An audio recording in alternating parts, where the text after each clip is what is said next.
Hello guys, कैसे हैं आप सब लोग। आशा करता हूँ मैं आप सब बहुत अच्छे होंगे और उतनी ही अच्छी आपकी पढ़ाई भी चल रही होगी।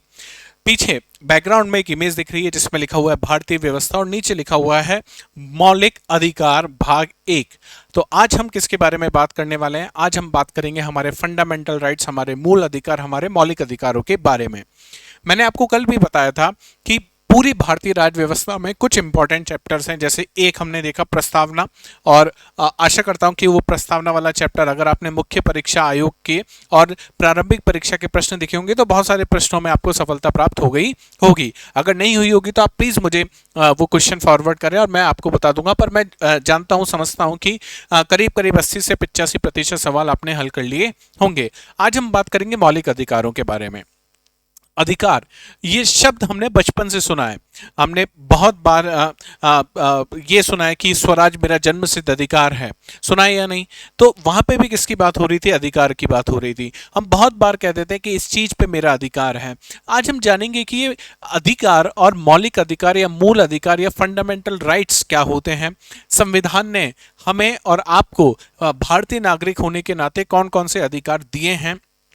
क्या ये मौलिक अधिकार केवल भारतीयों तक सीमित है या कोई विदेशी व्यक्ति जो भारत में आता है उनको भी इन अधिकारों को वो भी ये एंजॉय कर सकता है या नहीं कर सकता है? ये सारी चीजें हम लोग जानेंगे।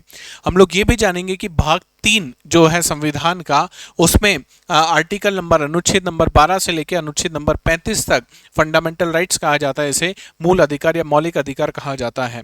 लेकिन जब आप देखोगे तो आप पाओगे कि आर्टिकल नंबर 12 और 13 उनका सीधा सीधा कोई संबंध, या मैं कहूं आर्टिकल नंबर 12 और 13 में सीधे सीधे तौर पे कोई मौलिक अधिकार या मूल अधिकार नहीं लिखा गया है। इसी तरीके से अगर आप अनुच्छेद नंबर 33, 34, 35 पे देखोगे तो उसमें भी आपको क्या नहीं देखने को मिलेगा? सीधे तौर पे कोई अधिकार देखने को नहीं मिलेगा। आज हम इन सब चीजों के बारे में जानेंगे। ये भी जानेंगे कि भारत के नागरिक होने के नाते क्या केवल आपको मौलिक अधिकार मिलते हैं या मौलिक अधिकारों के अलावा भी कुछ अधिकार हैं आपके। तो ये जो लेक्चर होने वाली है, ये जो सीरीज होने वाली है फंडामेंटल राइट्स की, मौलिक अधिकारों की, ये यूपीएससी के लिए, बीपीएससी के लिए, यूपीपीसीएस के लिए, आरपीएससी के लिए, इन सभी एग्जामों के लिए तो इंपॉर्टेंट है ही, बल्कि एक भारतीय नागरिक, एक सजग नागरिक होने के नाते भी आपको ये पता होना चाहिए कि आपके अधिकार कौन कौन से हैं।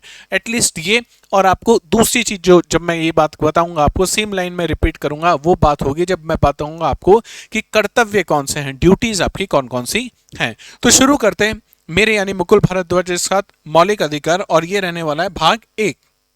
सबसे पहले जिस चीज की हमें बात करनी है वो ये कि जो मूल अधिकार हैं, या जैसे, अच्छा, मूल और मौलिक एक ही चीज है ना, आप इसको इंटरचेंजेबली यूज कर सकते हो।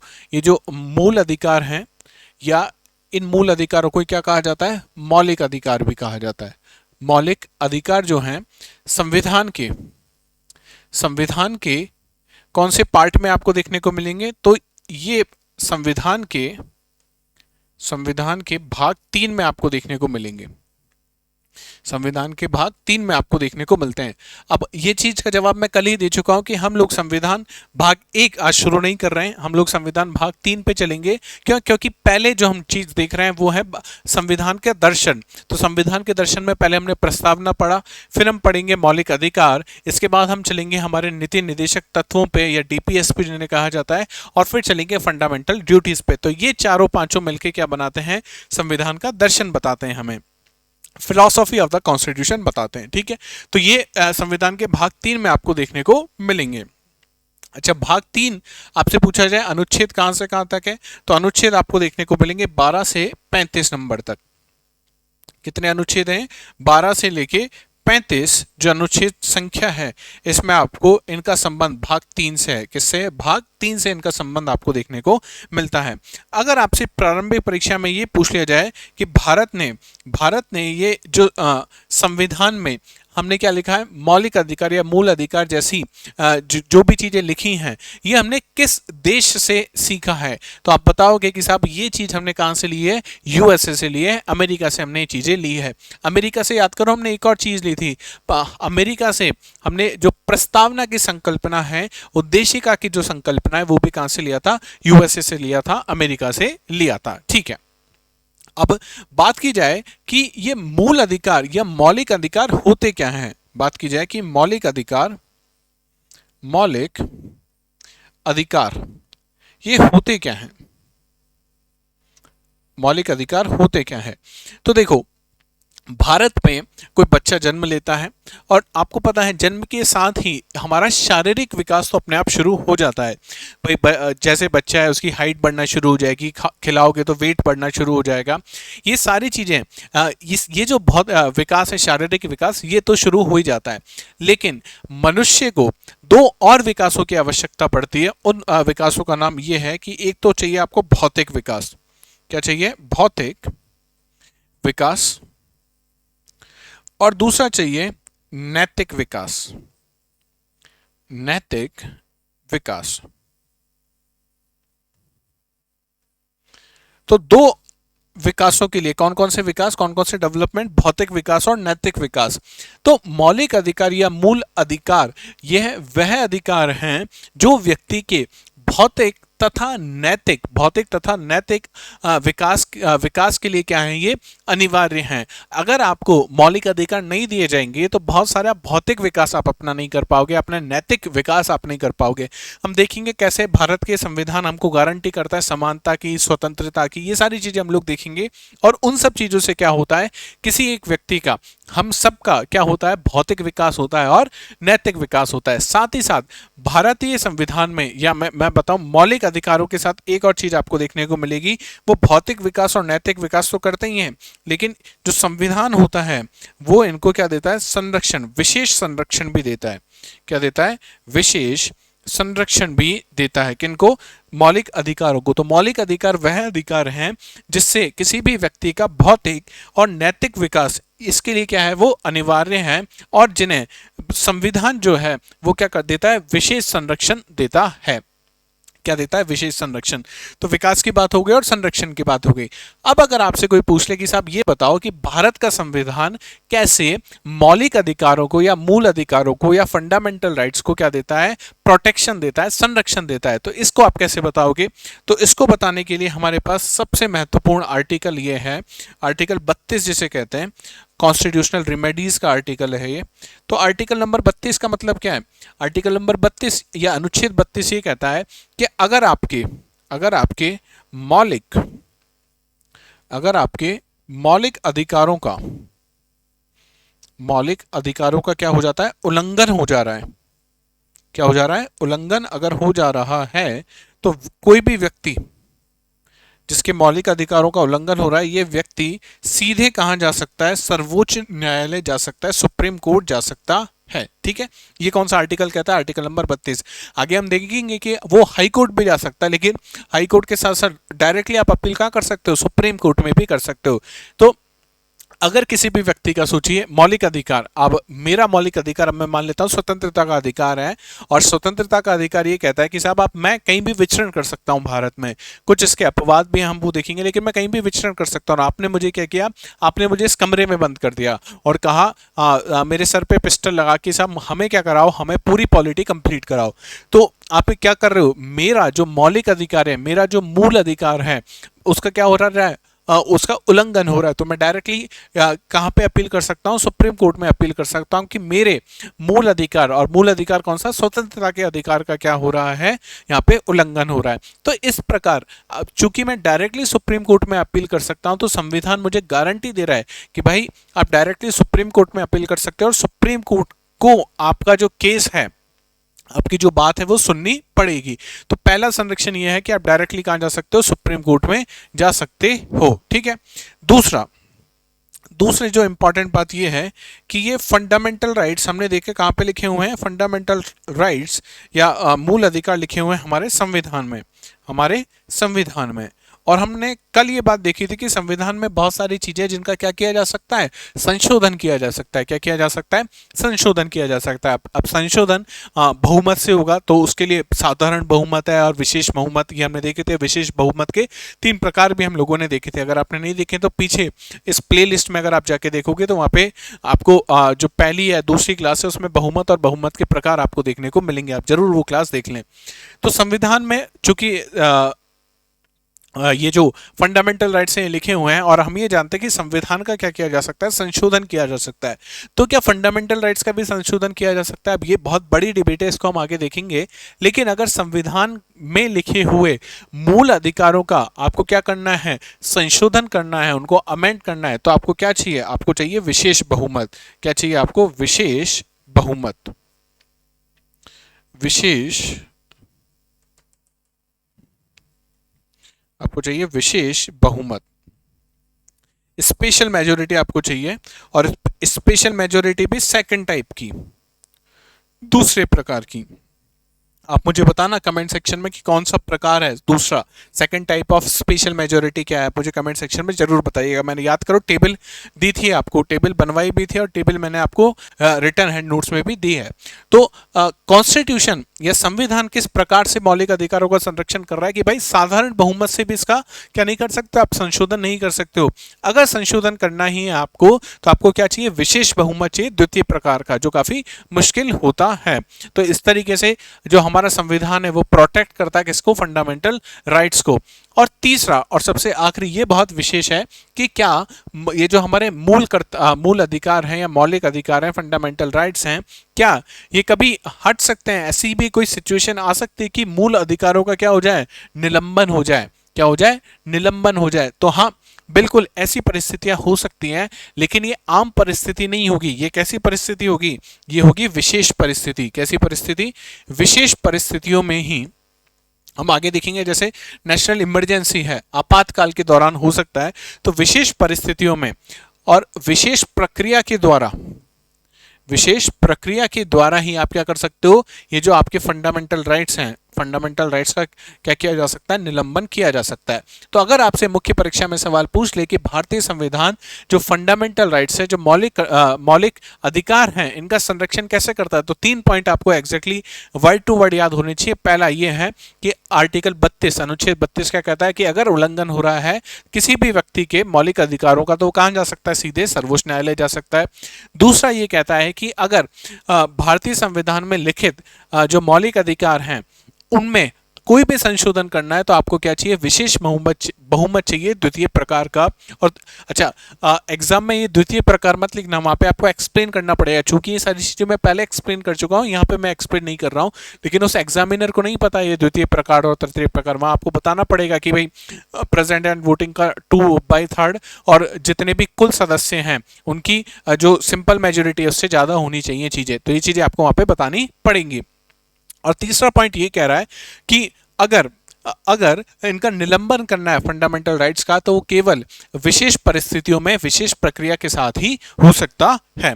तो ये बात, बेसिक सा इंट्रोडक्शन हमने देखा किसका? फंडामेंटल राइट्स का। किसका देखा? फंडामेंटल राइट्स का बेसिक इंट्रोडक्शन हमने जाना। अच्छा, क्या भारत में, जो हम बात कर रहे थे कि भारत में क्या केवल फंडामेंटल राइट्स हैं या फंडामेंटल राइट्स के अलावा भी आपको और मुझे कुछ राइट्स मिले हुए हैं? तो देखो, भारत में मुख्य रूप से 4 अधिकार हमें मिलते हैं। कितने अधिकार मिल रहे हैं? 4 अधिकार मिल रहे हैं हम सबको, जिसमें से एक अधिकार है फंडामेंटल राइट्स या मूल अधिकार या मौलिक अधिकार। तो पहला जो अधिकार जो सबसे ज्यादा इंपॉर्टेंट है वो है आपका मौलिक अधिकार। मौलिक अधिकार। तो अगर मौलिक अधिकार पूछा जाए क्या है, तो मौलिक अधिकार क्या है? मौलिक अधिकार वह अधिकार हैं जो संविधान के भाग 3 में अनुच्छेद नंबर 12 से 35 तक लिखे गए हैं। वो कौन से अधिकार हैं? आपके मौलिक अधिकार हैं। कौन से अधिकार हैं? मौलिक अधिकार। इसके अलावा कुछ अधिकार हैं जिनको कहा जाता है संवैधानिक अधिकार। क्या कहा जाता है? संवैधानिक अधिकार। कॉन्स्टिट्यूशनल राइट्स इन्हें कहते हैं। कॉन्स्टिट्यूशनल राइट्स इन्हें कहते हैं। तो संवैधानिक अधिकार की परिभाषा, वह अधिकार जो भारतीय संविधान में लिखे गए हैं, लेकिन वो भाग 3 में नहीं है। कहां नहीं है? भाग 3 में वो अधिकार नहीं है, भाग 3 के अलावा कहीं लिखे गए हैं।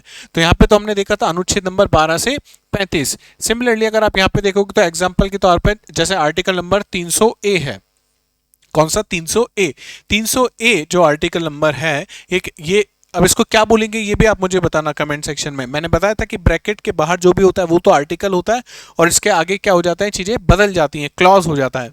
तो 300 ये जो क्लॉज ए है इसको हम लोग क्या कहेंगे, क्लॉज ए। तो ये जो 300 क्लॉज ए है ये किसका अधिकार है, संपत्ति का अधिकार। और संपत्ति का अधिकार कैसा अधिकार है, संवैधानिक अधिकार है। इसके अलावा कुछ अधिकार होते हैं जिन्हें कानूनी या विधिक अधिकार कहा जाता है। क्या कहा जाता है, कानूनी या विधिक अधिकार। विधिक अधिकार जैसे महिलाओं को जब वो प्रेग्नेंट होती हैं उस समय आप देखोगे कि क्या मिलता है, मैटरनिटी लीव मिलता है। क्या मिलता है, मातृत्व अवकाश उन्हें दिया जाता है।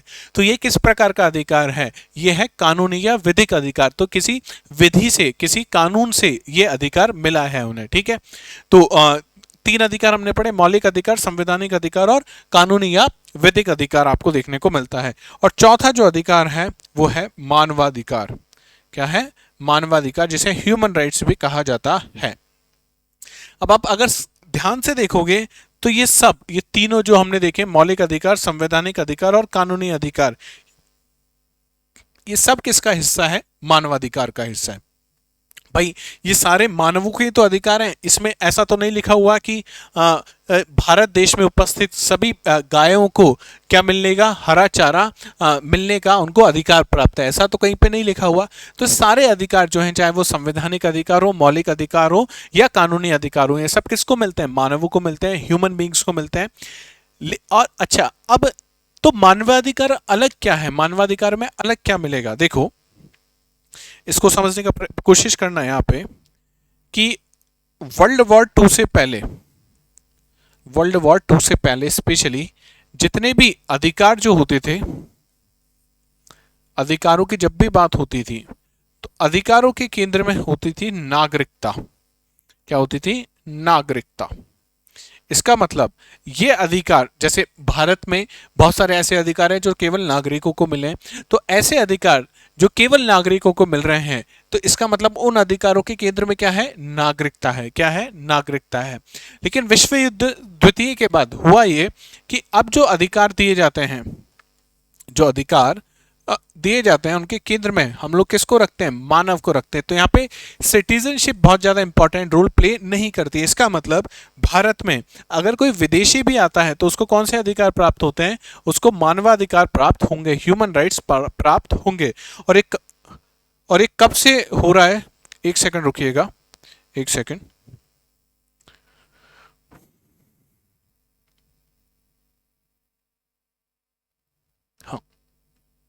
ये चीजें कब से हो रही हैं, तो आप पाओगे कि 10 दिसंबर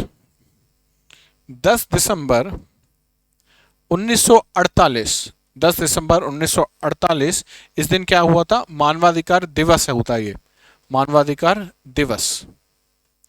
हर साल 10 दिसंबर को हम क्या मनाते हैं, मानवाधिकार दिवस। तो 1948 देख रहे हो यहाँ पे, इसके बाद से सेंटर में क्या आने लगा, ह्यूमन राइट्स आने लगा। तो मानवाधिकार होते क्या, प्रत्येक व्यक्ति को मानव होने के नाते ये अधिकार प्राप्त हैं। ये अधिकार मानवीय गरिमा से पूर्ण जीवन जीने के लिए जरूरी हैं और व्यक्ति इनका दावा करता है भले ही राज्य इन्हें मान्यता ना दे। जैसे आपको सांस लेने का अधिकार है, आपको पानी पीने का अधिकार है, तो ये कैसे अधिकार है, ये मानव होने के नाते आपको ये अधिकार प्राप्त है। ठीक है, तो ये चीजें क्लियर हो गई कि हमें कितने अधिकार मिल रहे हैं, 4 अधिकार है, मौलिक अधिकार, संवैधानिक अधिकार, कानूनी अधिकार और मानवाधिकार। ये तीनों अधिकार, मौलिक अधिकार, संवैधानिक और कानूनिक विधिक, ये तो लीगल राइट्स हैं। क्या है, लीगल राइट्स हैं, जिसमें से संवैधानिक और कानूनी जो अधिकार हैं, कॉन्स्टिट्यूशनल और जो लीगल राइट्स हैं, ये कहाँ नहीं लिखे हुए हैं, ये कॉन्स्टिट्यूशन में तो नहीं लिखे हुए हैं। कॉन्स्टिट्यूशन में नहीं लिखे हुए हैं, इसका मतलब ये जो लीगल राइट्स है, जो विधिक अधिकार है, ये कौन बना रहा है, ये बना रही है संसद। कौन बना रही है, संसद या विधायिका, संसद या विधायिका। तो हो सकता है कि जो लीगल राइट्स है कहाँ नहीं लिखे हों, कॉन्स्टिट्यूशन में नहीं लिखे हों। अच्छा, कॉन्स्टिट्यूशन में ऐसे राइट्स जो भाग 3 के अलावा कहीं लिखे हैं, तो उन्हें कौन से राइट्स कह दोगे आप, संवैधानिक अधिकार कह दोगे। क्या कह दोगे, संवैधानिक। और वह अधिकार जो भाग 3 में लिखे गए हैं वो कैसे अधिकार हैं, वो हैं आपके मूल अधिकार या मौलिक अधिकार। ठीक है, यहां तक उम्मीद करता हूं कि सारा कंफ्यूजन आपका क्लियर हो रहा होगा। लेकिन जब आप ये पढ़ोगे ना तो 2 राइट्स में 2 जगह दिक्कत आएगी। पहली दिक्कत जिस अधिकार के साथ है वो है मतदान का अधिकार। कौन सा अधिकार? मतदान का अधिकार, राइट टू वोट, मतदान का अधिकार। और दूसरी समस्या जो आती है उस अधिकार का नाम है संपत्ति का अधिकार, संपत्ति का अधिकार। अब क्या समस्या आती है इसमें? कंफ्यूजन ये रहता है बहुत बार कि ये लीगल राइट है, ये लीगल राइट्स हैं या कॉन्स्टिट्यूशनल राइट्स हैं, या कॉन्स्टिट्यूशनल राइट्स हैं। इसका मतलब ये कंफ्यूजन इनमें रहता है कि ये विधिक विधिक या कानूनी अधिकार है या संवैधानिक अधिकार है। तो इसको समझना कि जो मतदान का अधिकार है, पहले मतदान के अधिकार की अपन बात करते हैं। जो मतदान का अधिकार है ये दो जगह आपको देखने को मिलेगा। पहला देखने को मिलेगा एक आर्टिकल है, आर्टिकल नंबर 326। कौन सा आर्टिकल है? आर्टिकल नंबर 326, अनुच्छेद 326 है। ये अनुच्छेद 326 क्या है? ये सार्वभौमिक वयस्क मताधिकार आप सबको देता है। यूनिवर्सल एडल्ट फ्रेंचाइज की यहाँ पे बात की जाती है। अच्छा, अगर आर्टिकल 326 की हम बात करें तो मैं ये कह सकता हूँ कि साहब ये तो ऐसा आर्टिकल है जो संविधान में लिखा हुआ है या नहीं? भाई आर्टिकल 326 इसका मतलब संविधान में तो लिखा हुआ ही, और ये भाग 3 में भी नहीं है। क्यों? क्योंकि भाग 3 में अगर होता तो इसका नंबर 12 से 35 के मध्य होता, तो ये मौलिक अधिकार तो नहीं है। तो ऐसे अधिकार जो भाग 3 में तो नहीं है लेकिन संविधान में लिखे गए, इसका मतलब ये कैसा अधिकार हो गया? इसको देखते हुए हमें लग रहा है कि ये हो गया भाई संवैधानिक अधिकार, कॉन्स्टिट्यूशनल राइट ये हो गया है। कैसा हो गया? कॉन्स्टिट्यूशनल राइट ये हो गया है। लेकिन हमारे पास एक एक्ट है जिसे पीपल ऑफ रिप्रेजेंटेटिव एक्ट कहा जाता है, जनप्रतिनिधि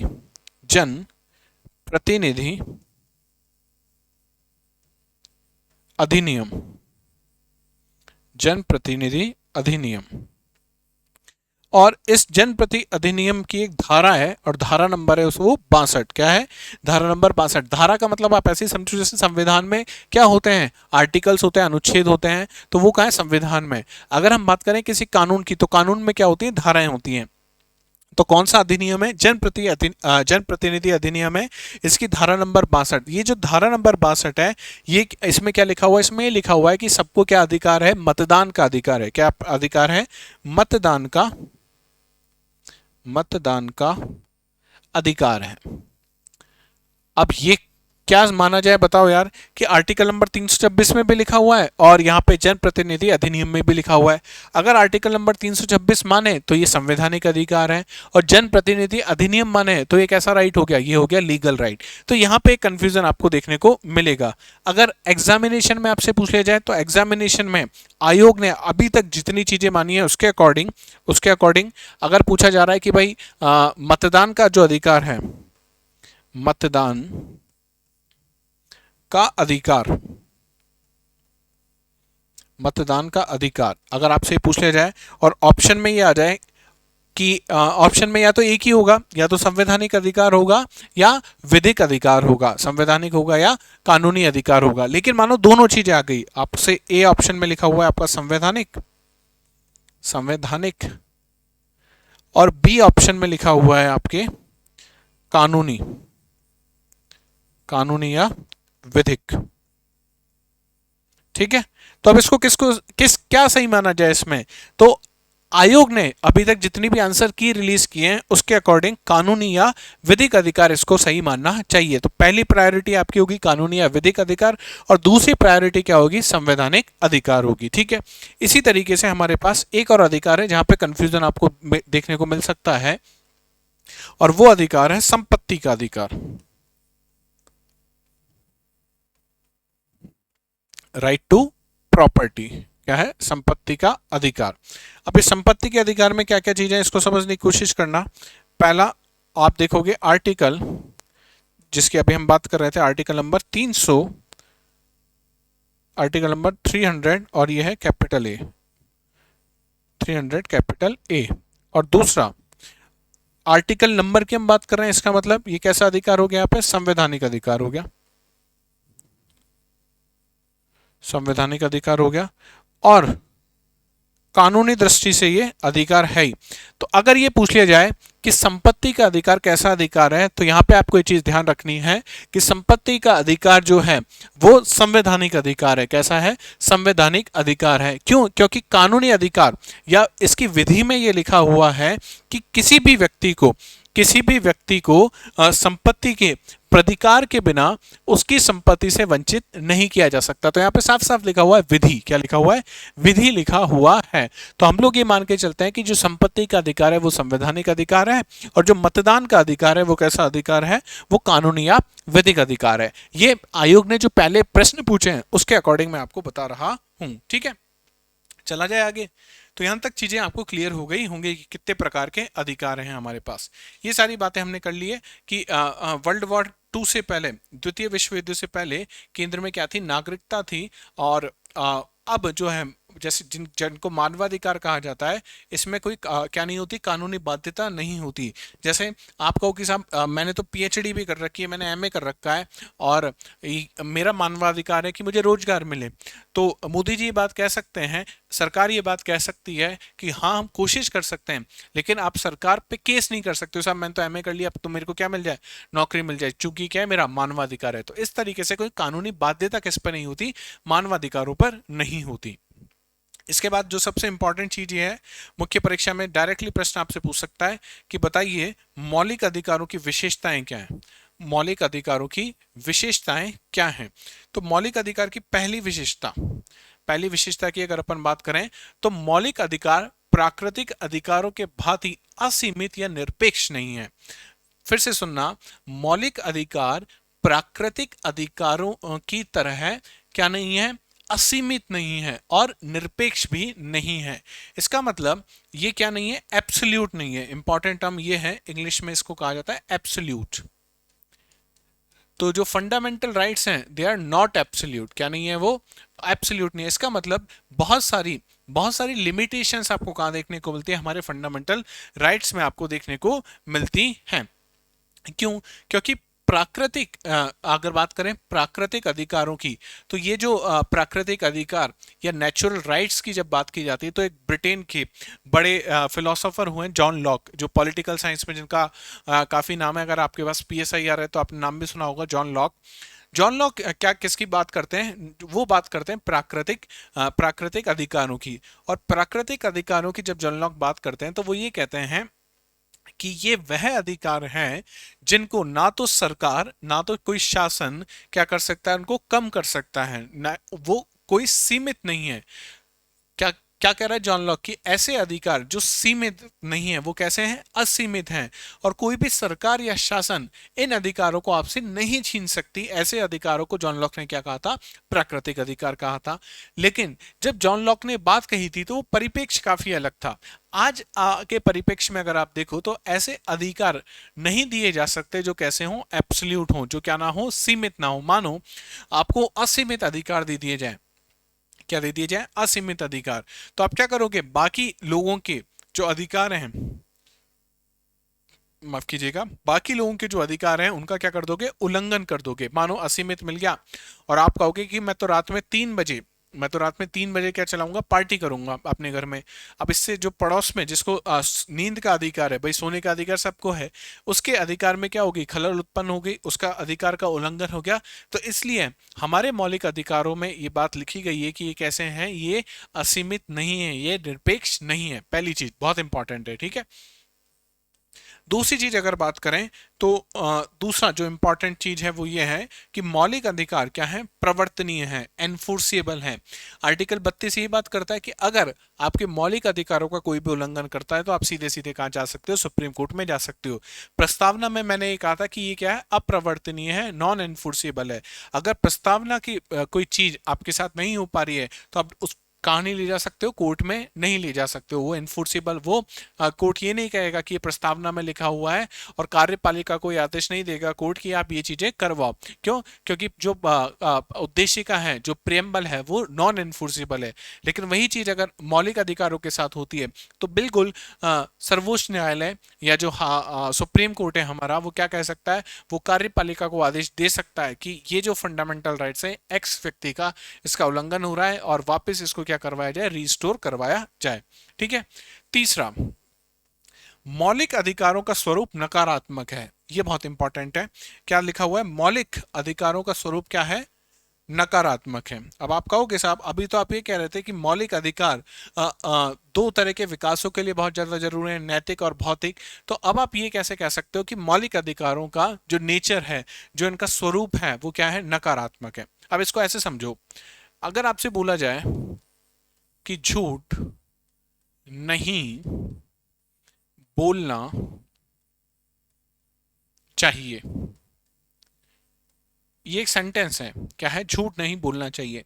क्या ये बात सही है कि झूठ नहीं बोलना चाहिए? तो आप कहोगे साहब बिल्कुल, ये तो हमने बचपन से सीखा है कि झूठ नहीं बोलना चाहिए, चोरी नहीं करनी चाहिए, किसी का दिल नहीं दुखाना चाहिए, ये सारी चीजें हमने देखी हैं।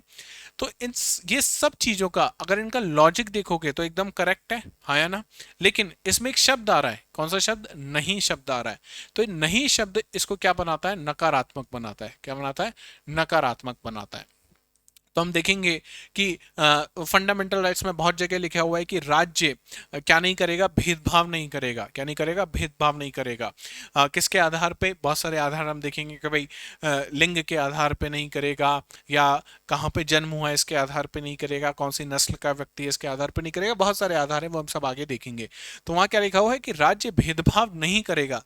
नहीं शब्द जहां पे आता है तो किसकी बात करता है, नकारात्मक की ताकि बात करता है। तो यहाँ पे नकारात्मक का मतलब ये नहीं कि गलत है या खराब है, यहाँ पे नकारात्मकता का मतलब ये है कि वहां पे नहीं शब्द का प्रयोग आपको ज्यादा देखने को मिलेगा।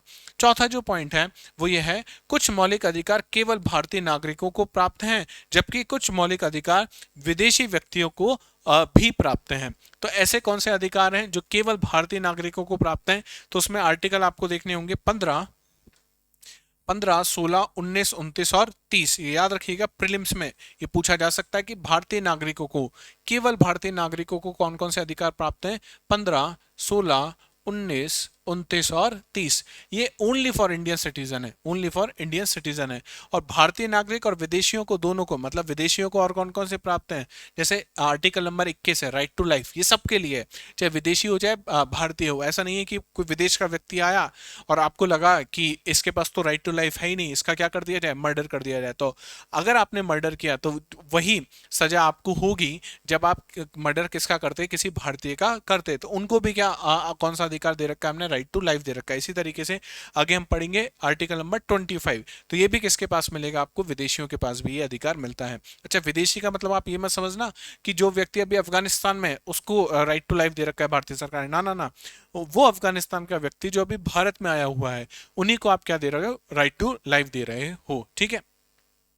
पांचवा जो पॉइंट है उसकी अगर अपन बात करें तो अधिकांश मौलिक अधिकार व्यक्ति को राज्य के विरुद्ध प्राप्त हैं, जबकि कुछ मौलिक अधिकार राज्य के साथ साथ निजी व्यक्तियों के विरुद्ध भी हैं।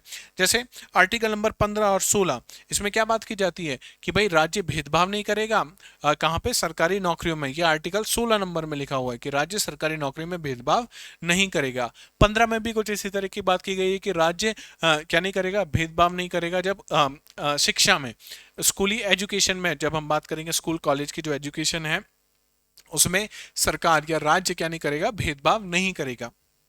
तो किसके अगेंस्ट हो गया आपके, आप कहोगे साहब ये तो राज्य के अगेंस्ट हमको मिल रहा है। किसके अगेंस्ट, स्टेट के अगेंस्ट आपको ये राइट्स दिए गए हैं।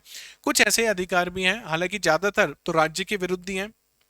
कुछ अधिकार जैसे अगर बात की जाए छुआछूत की, अस्पृश्यता की अगर बात की जाए, तो वो ऐसा नहीं कि कलेक्टर साहब अगर छुआछूत कर रहे हैं तो उन्हें ही केवल क्या होगा, उन्हें केवल सजा होगी। आप इंडिविजुअली, आप अपने घर में, जो आपका खुद का घर है, उसमें किसी व्यक्ति के साथ क्या करते हो, अस्पृश्यता करते हो, छुआछूत जैसी चीजें अगर आप प्रैक्टिस करते हो वहां पे, तो वो अधिकार कहाँ पे भी मिलेगा आपको, निजी व्यक्ति के अगेंस्ट में मिल रहा है और स्टेट के अगेंस्ट आपको मिल ही रहा है।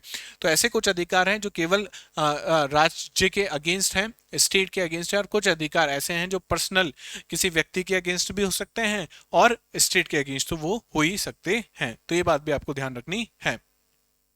नेक्स्ट चीज है कि मूल संविधान का मतलब ये है कि वो संविधान जो 26 जनवरी 1950 को जो संविधान था हमारे सामने, उसमें कितने मौलिक अधिकार थे, कितने मूल अधिकार थे। तो उसमें आप देखोगे कि टोटल 7 प्रकार के, कितने प्रकार के? 7 प्रकार के मूल अधिकार थे। कितने थे? 7 प्रकार के मूल अधिकार थे, ठीक है। लेकिन हुआ क्या है? हुआ ये कि 44वां 44th कॉन्स्टिट्यूशनल अमेंडमेंट, संविधान संशोधन होता है। और ये कब हुआ था? ये हुआ था 1978 में। 1978 में इसके तहत जो संपत्ति का अधिकार है, कौन सा अधिकार? संपत्ति का अधिकार। संपत्ति का अधिकार, इसको किससे बाहर कर दिया? मूल अधिकारों से बाहर कर दिया। और कहां पहुंच गए? आर्टिकल नंबर 300 में पहुंच जाता है, ठीक है। तो अब संपत्ति का अधिकार मूल अधिकार नहीं है, ठीक है। ये बात आपको पता होनी चाहिए। तो हुआ ये था कि दो चीजों को, एक तो article number 19 clause A sub clause F और आर्टिकल नंबर 31 तो पूरा हटा दिया, ठीक है। और आर्टिकल नंबर 19 क्लॉज ए और सब क्लॉज एफ में लिखा हुआ था कि सभी व्यक्तियों को संपत्ति अर्जन करने का अधिकार है। तो अब ये दोनों आर्टिकल क्या कर दिए? यहाँ से हटा दिए गए हैं, ठीक है। तो अब हमारे पास अगर पूछा जाए कि आज की तारीख में भारत के पास कितने मौलिक अधिकार हैं, कितने प्रकार के मौलिक अधिकार हैं, तो कितना कहोगे? 6 कहोगे। लेकिन एक कंफ्यूजन यहाँ पे हो जाता है। क्या कंफ्यूजन ये है? जब आप आगे पढ़ोगे और कौन सा संविधान संशोधन 86 हुआ, 86 कॉन्स्टिट्यूशनल अमेंडमेंट जब आप पढ़ोगे तो, और ये कब हुआ था? 2002 में हुआ था। तो इसके तहत एक और अधिकार जोड़ा गया जिसका नाम है शिक्षा का अधिकार। कौन सा अधिकार है? शिक्षा का अधिकार। अब आप मुझे बताना, बहुत मैथमेटिक्स के तौर पे हम चलते हैं, कि 26 जनवरी 1950 को कितने प्रकार के मूल अधिकार हैं हमारे पास? 7 प्रकार के, ठीक है। आप कह रहे हो कि साहब 1978 में संपत्ति का जो मूल अधिकार है वो हटा दिया गया, तो कितने बच गए हमारे पास? 6 बच गए। अब आप कह रहे हो कि साहब 2002 में राइट टू एजुकेशन आरटीई का अधिकार क्या कर दिया आपने? ऐड कर दिया। तो अब कितने प्रकार के हो जाने चाहिए? फिर से 7 प्रकार के हो जाने चाहिए या नहीं हो जाने चाहिए? तो यहाँ पे गलत लिखा हुआ है कि वर्तमान में कितने प्रकार के मौलिक अधिकार हैं? 6 प्रकार के मौलिक अधिकार हैं। देखो ये सही है, 6 ही है हमारे पास। क्यों? क्योंकि ये जो शिक्षा का अधिकार है ये है आर्टिकल नंबर 21A। ये 21A है। देखो यहाँ पे फिर कंफ्यूजन होगा, आपको लगेगा कि 21 का पार्ट है। नहीं है 21 का पार्ट, ये अलग से अनुच्छेद है। ये अलग से अनुच्छेद है, अलग से अनुच्छेद है। 21 और 21 के बाद 21A। हमने कहा था जो ब्रैकेट में नहीं होता वो क्या होता है? पूरा अनुच्छेद होता है। तो 21A अपने आप में क्या है? एक अनुच्छेद है और ये शिक्षा का अधिकार है। लेकिन ये जो शिक्षा का अधिकार है ये कौन सी किस प्रकार की शिक्षा का अधिकार है? तो इसका मतलब ये है कि आपको शिक्षा पाने की स्वतंत्रता है। क्या है? शिक्षा पाने की स्वतंत्रता है आपको। तो बेसिकली ये स्वतंत्रता का अधिकार है। किसका अधिकार है? स्वतंत्रता का अधिकार है। तो हमारे पास टोटल जो अभी अधिकार है कितने प्रकार के? 6 प्रकार के। कौन कौन से हैं? पहला अधिकार जो हमको मिलता है, जो हमारा संविधान हमें देता है, वो है समानता का अधिकार। कौन सा अधिकार? समानता का अधिकार। और ये मिलता है आपको अनुच्छेद नंबर 14 से लेके 18 तक। समानता का अधिकार कहां से कहां मिलेगा? 14 से 18।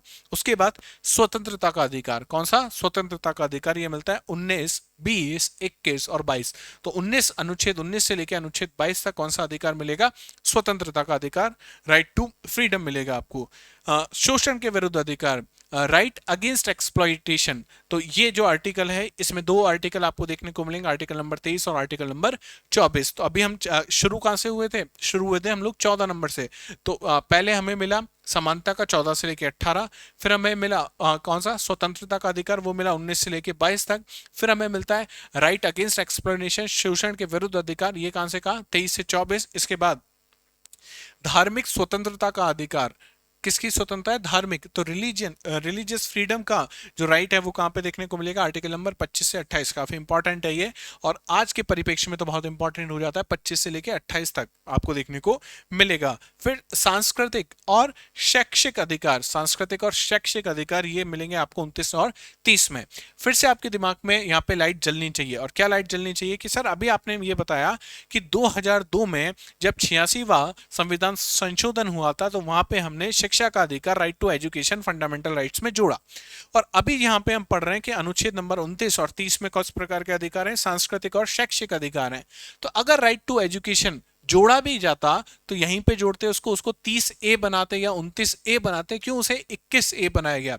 तो इसका आंसर ये होगा कि 29 और 30 जो आर्टिकल हैं, अनुच्छेद नंबर 29 और अनुच्छेद नंबर 30 में जिस शैक्षिक अधिकार की बात की गई है, ये किसके लिए बात की जाती है? अल्पसंख्यकों के लिए बात की जाती है, माइनॉरिटीज के लिए बात की जाती है। और अगर आप यहाँ पे क्या लिख देते, यहाँ पे आप लिखते शिक्षा का अधिकार, तो इसका मतलब क्या निकाला जा सकता था? इसका मतलब यह होता कि शिक्षा का अधिकार केवल अल्पसंख्यकों के लिए है, बहुसंख्यकों के लिए वो नहीं है। तो इस कंफ्यूजन से बचने के लिए हमारे जो लोगों ने क्या किया, उसको 29 और 30 में ना रख के क्या रखा गया, वो 21A उसको बनाया गया। और आखिरी और बहुत इंपॉर्टेंट जो हमारा मूल अधिकार है, मौलिक अधिकार है, वो है संवैधानिक उपचारों का अधिकार, राइट टू कॉन्स्टिट्यूशनल रेमेडीज। ये काम मिलेगा आर्टिकल नंबर 32। तो हम लोग चले हैं, देखो आर्टिकल नंबर 14 से और कहां पे पहुंचे, आर्टिकल नंबर 32 तक पहुंचे हैं। लेकिन जब हम भाग 3 की बात करेंगे तो भाग 3 में कुछ और आर्टिकल भी मिलेंगे, आर्टिकल नंबर 12, आर्टिकल नंबर 13 और उसके बाद क्या आएगा 14 से लेके 32 तक। आप क्या कह रहे हो कि ये तो है साहब फंडामेंटल राइट्स, लेकिन आप कह रहे हो भाग 3 में क्या क्या है, 12 से 35, तो आर्टिकल नंबर 33, 34 और 35, ये 3 और ये 2 आर्टिकल, ये डायरेक्टली इसमें कोई अधिकार आपको देखने को नहीं मिलेगा। यही चीज यहाँ पे लिखी हुई है। तो कितने प्रकार के अधिकार हैं? टोटल 6 प्रकार के। कौन कौन से? समानता का अधिकार, स्वतंत्रता का अधिकार, शोषण के विरुद्ध अधिकार, धार्मिक स्वतंत्रता का अधिकार, सांस्कृतिक और शैक्षिक अधिकार, और लास्ट में राइट टू कॉन्स्टिट्यूशनल रेमेडीज, संवैधानिक उपचारों का अधिकार। इसको आर्टिकल नंबर 32 को बाबा साहब ने क्या कहा था? बाबा साहब ने ये कहा था कि आर्टिकल नंबर जो 32 है, ये संविधान की क्या है? आत्मा है। It is the soul of our constitution. और के मुंशी जी ने क्या कहा था? याद करो, प्रस्तावना क्या है? प्रस्तावना आत्मा है किसकी? संविधान की। अगर प्रीलिम्स में पूछ लिया जाए कि भाई ये बताओ कि संविधान की आत्मा क्या है, और दोनों ही ऑप्शन में हो, प्रस्तावना भी हो और आर्टिकल नंबर 32 भी हो, तो किसे टिक किया जाए? तो टिक आप करोगे प्रस्तावना को। किसको टिक करके आओगे? प्रस्तावना। क्यों? क्योंकि आर्टिकल नंबर 32 तो केवल फंडामेंटल राइट्स की बात करता है, लेकिन प्रस्तावना पूरे संविधान की आत्मा, वहां पे आपको देखने को मिलेगी संविधान के क्या क्या उद्देश्य हैं, शासन प्रणाली कैसी है, शासन का जो शक्ति का स्रोत है वो कहां से आ रहा है, सारी चीजें आपको कौन देता है? प्रस्तावना में देखने को मिलती है। चलें आगे। आर्टिकल नंबर 12 सबसे इजी आर्टिकल है। अगर पूरे फंडामेंटल राइट्स में आप देखोगे तो बहुत इजी आर्टिकल है। आर्टिकल नंबर 12 क्या है? आर्टिकल नंबर 12, आर्टिकल नंबर 12 में आपको मिलेगी राज्य की परिभाषा। क्या मिलेगी? राज्य की परिभाषा। अच्छा, राज्य की परिभाषा जो आर्टिकल नंबर 12 में है, उसके अलावा राज्य शब्द का मतलब क्या है? राज्य शब्द का मतलब क्या है, पहले इसको समझने की कोशिश करते हैं, फिर आर्टिकल नंबर 12 पे हम लोग चलेंगे। राज्य, राज्य को जब लिखोगे आप तो क्या लिखोगे? स्टेट लिखोगे, स्टेट विद कैपिटल एस। ये याद रखना, इंग्लिश में कभी भी लिखोगे तो क्या लिखोगे? State with capital S. ऐसे नहीं लिखना है इसको, स्टेट, ये नहीं होगा, ठीक है, ये ध्यान रखना आप। स्टेट विद कैपिटल एस है, ठीक है। अब भाई पहले तो जिस सब्जेक्ट की हम बात कर रहे हैं, ये भारतीय राज्य व्यवस्था पॉलिटिकल साइंस का है, राजनीति विज्ञान का है। तो राजनीति विज्ञान क्या कहती है, पॉलिटिकल साइंस क्या कहती है? राज्य को लेके, तो राज्य को लेके ये कहती है कि ये एक स्वतंत्र देश है। क्या है? एक स्वतंत्र देश है, और जिसमें क्या होने चाहिए? टोटल 4 तत्व होने चाहिए। क्या होने चाहिए? टोटल 4 तत्व होने चाहिए। कौन कौन से तत्व हैं वो? तो सबसे पहले यहाँ पे जनता होनी चाहिए। क्या होनी चाहिए? जनता होनी चाहिए। जनता को रहने के लिए भूभाग होना चाहिए। जनता को संभालने के लिए, पे शासन करने के लिए एक सरकार होनी चाहिए। और ये स्वतंत्र देश है तो ये क्या होना चाहिए? संप्रभुता होनी चाहिए, इसकी सोवरेन कंट्री होना चाहिए। तो पॉलिटिकल साइंस में अगर आप स्टेट पढ़ोगे, राज्य क्या होता है, तो पॉलिटिकल साइंस ये कहती है, राजनीति विज्ञान ये कहती है कि एक ऐसा स्वतंत्र देश जिसमें 4 तत्व मौजूद हो। कौन कौन से? इसमें जनसंख्या हो या जनता हो, जनता को रहने के लिए भूभाग हो, जनता पे शासन करने के लिए सरकार हो, और ये देश कैसा हो? संप्रभु हो। इस चीज को आप क्या कह दोगे? इस चीज को आप कह दोगे स्टेट। क्या कह दोगे? स्टेट आप कह दोगे। लेकिन सर हमने तो स्टेट का मतलब ये जाना है अभी तक कि स्टेट मतलब क्या होता है। जैसे इंडिया में हम बात करें तो इंडिया में हम कहते हैं जैसे राजस्थान एक स्टेट है, उत्तर प्रदेश एक स्टेट है, बिहार एक स्टेट है।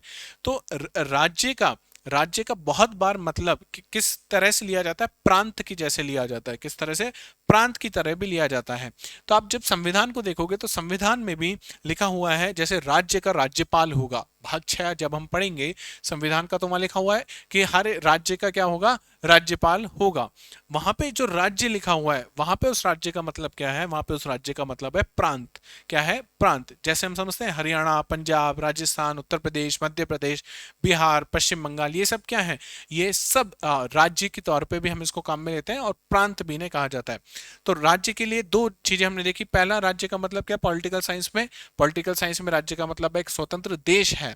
और स्वतंत्र देश में 4 तत्व होने चाहिए, कौन कौन से, जनता होनी चाहिए, भूभाग होना चाहिए, सरकार होनी चाहिए और साथ ही साथ वो कैसा होना चाहिए, संप्रभु होना चाहिए।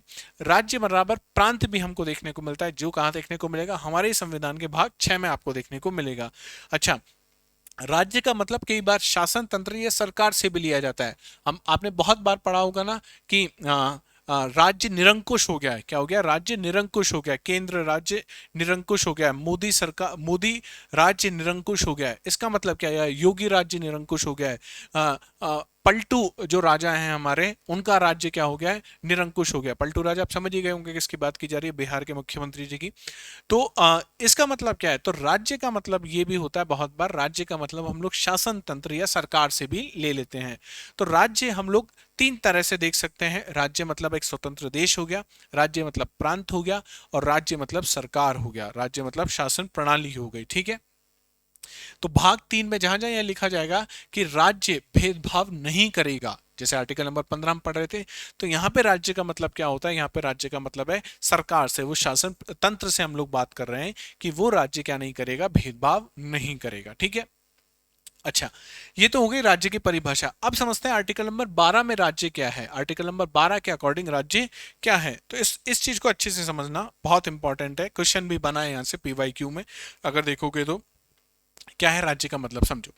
पहला जो पॉइंट लिखा हुआ है वो कुछ इस तरीके से, हालांकि मैंने एग्जैक्ट भाषा नहीं लिखी है आर्टिकल नंबर 12 की, लेकिन इसको समझो। फर्स्ट पॉइंट में क्या कह रहा है कि संघ की संसद और सरकार, संघ की संसद मतलब सेंट्रल जो गवर्नमेंट है वो कहाँ पे बैठती है हमें पता है, उसके विधायिका को हम क्या कह रहे हैं, संसद कह रहे हैं। तो संसद में जितने लोग बैठ रहे हैं वो किसका हिस्सा है, तो वो राज्य का हिस्सा है। तो यहाँ पे हम लोग याद करो, अभी हमने कहा था कि राज्य का मतलब क्या होता है, राज्य का मतलब शासन तंत्र भी होता है, तो यहाँ पे उस तरीके से लिया जा रहा है। ठीक है।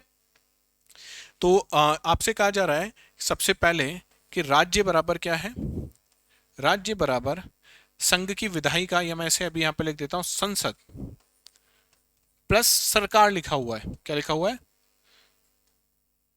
सरकार लिखा हुआ है।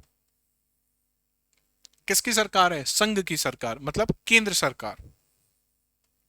अब यहां पे केंद्र सरकार का मतलब क्या है, समझो। यहां पे केंद्र सरकार का मतलब है राष्ट्रपति महोदय से लेके, राष्ट्रपति महोदय से लेके उपराष्ट्रपति, प्रधानमंत्री, मंत्री परिषद, जितने भी विधायिका के और कार्यपालिका के लोग हैं सब, इसके अलावा ऑल इंडिया सर्विस के जितने भी लोग हैं, केंद्र सरकार के जितने भी कर्मचारी हैं, तो आपके आईआरएस ऑफिसर जो है, आईएएस आईपीएस की अब ये बात नहीं कर रहे हैं, आप समझो आईआरएस ऑफिसर है, वो केंद्र सरकार के कर्मचारी हैं। उस आईआरएस ऑफिसर के अंतर्गत इनकम टैक्स इंस्पेक्टर काम कर रहा है, वो भी क्या है, केंद्र सरकार है। उस ऑफिस में एक पियोन होगा जो केंद्र सरकार के अधीन होगा, वो भी क्या है, वो भी केंद्र सरकार है। तो यहाँ पे उस पियोन से लेके, उस कर्मचारी से लेके राष्ट्रपति तक पूरा जो साइकिल है, ये सब किसके अंतर्गत आता है, केंद्र सरकार के अंतर्गत आता है। ठीक है। तो पहला राज्य का मतलब आप समझ गए। दूसरा यहाँ पे लिखा हुआ है राज्य बराबर, राज्य में विधानमंडल, और विधानमंडल कहाँ होगा, प्रांतों में होगा। और यहाँ पे भी सरकार लिखा हुआ है, यहाँ पे भी क्या लिखा हुआ है, सरकार। तो अगेन फिर से वही बात कि आपके पीसीएस ऑफिसर जो हो गए, राज्य सरकार के जो कर्मचारी हैं, वो सब किसका हिस्सा है, राज्य सरकार का हिस्सा है। तो अगर वहां पे सिर्फ राज्य लिखा हुआ है, और मानो कि किसी स्कूल ने, सरकारी किसी स्कूल ने, मानो यूपी का कोई स्कूल है, यूपी बोर्ड का, और वहां के प्रिंसिपल साहब ने कोई आदेश जारी कर दिया, क्या कर दिया, कोई आदेश जारी कर दिया। चूंकि वो यूपी सरकार के अधीन आने वाला स्कूल है, जो प्रिंसिपल साहब हैं वो यूपी सरकार से तनख्वाह ले रहे हैं, तो वो कौन होगा व्यक्ति, जो भी आदेश पारित कर रहा है, तो वो कैसा आदेश माना जाएगा, वो राज्य द्वारा पारित आदेश होगा। अगर उसमें ये बात लिखी गई है कि साहब मंगलवार को केवल यहाँ मंगलवार को केवल यहाँ पे क्या होगी कि एक्स समुदाय के व्यक्तियों को ही प्रवेश मिलेगा, वाई समुदाय के व्यक्तियों को स्कूल में प्रवेश नहीं दिया जाएगा। इसका मतलब ये हो गया कि प्रिंसिपल साहब जो हैं क्या कर रहे हैं, धर्म के आधार पर भेदभाव कर रहे हैं। अच्छा, कौन कर रहा है? प्रिंसिपल साहब कर रहा है। लेकिन जब आप कोर्ट में जाओगे तो आप क्या दलील दोगे? आप ये दोगे कि राज्य द्वारा क्या किया गया है, धर्म के आधार पर भेदभाव किया गया है। ठीक है, समझ गए?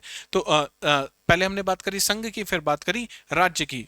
तीसरे में आप देखोगे राज्य बराबर स्थानीय संस्थाएं। राज्य बराबर क्या हो गई? स्थानीय संस्थाएं। जैसे नगर पालिका, ग्राम पंचायत, तो ये भी किसके अंतर्गत आएंगे? राज्य के अंतर्गत आएंगे। क्या इसके अलावा भी कुछ आएगा? हाँ, एक चीज और आएगी। वो क्या है? सरकार की शक्ति का प्रयोग करने वाला कोई भी व्यक्ति या कोई भी संस्था। अगर सरकार की कोई शक्तियों का प्रयोग कर रहा है, जैसे हमारा खुद का जो आयोग है यूपीएससी, संघ लोक सेवा आयोग, सरकार ने शक्ति दे रखी है इसको काम करने की। तो ये अगर कोई भी आदेश पारित करता है तो वो कैसा आदेश माना जाएगा?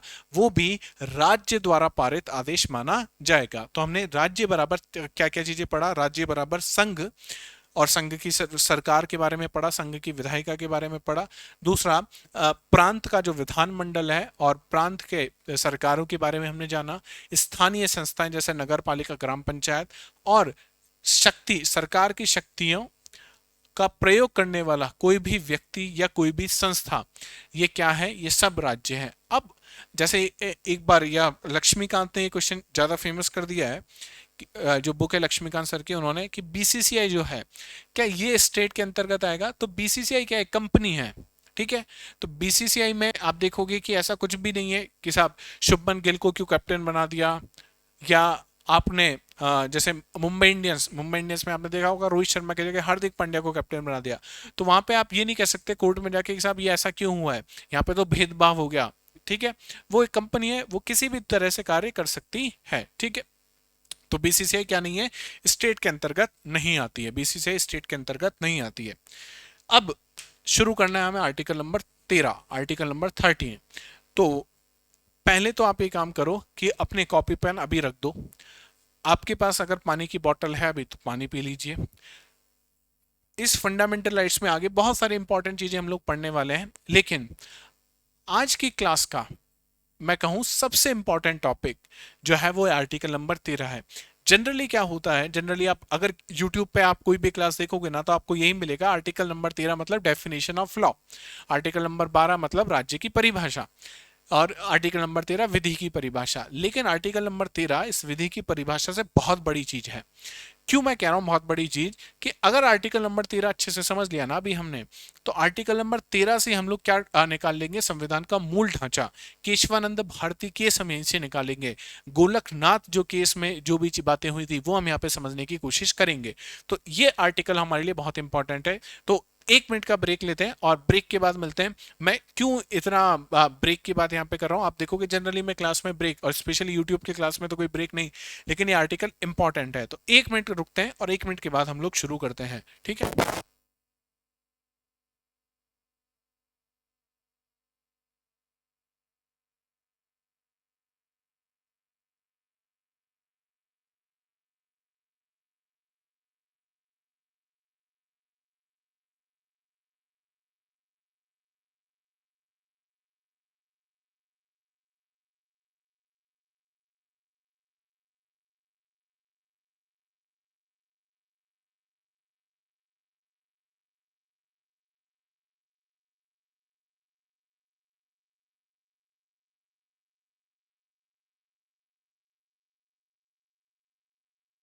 चलिए शुरू करते हैं। आर्टिकल नंबर 13, अनुच्छेद नंबर 13। अब देखो यार, अनुच्छेद नंबर 13 क्या है, इस बात को समझो। अनुच्छेद नंबर 13 में आपको अभी आज की तारीख में अगर बात आप खोलोगे ना अनुच्छेद नंबर 13, तो अनुच्छेद 13 में आपको 4 क्लॉज मिलेंगे। कितने? ठीक है, आपके पास अगर ओरिजिनल कॉन्स्टिट्यूशन है, क्या है? ओरिजिनल कॉन्स्टिट्यूशन है आपके पास, तो जो 26 जनवरी 1950 या मैं कहूँ 26 नवंबर 1949 वाला अगर संविधान है तो वहां पे आप देखोगे कि 13 के कितने क्लॉज हैं, केवल 3 हैं। और आज की अगर तारीख में देखोगे तो कितने क्लॉज हैं, 4 क्लॉज हैं। तो आज की तारीख की पहले बात कर लेते हैं। तो आज हमारे पास कितने क्लॉज हैं, 4 क्लॉज हैं, ठीक है।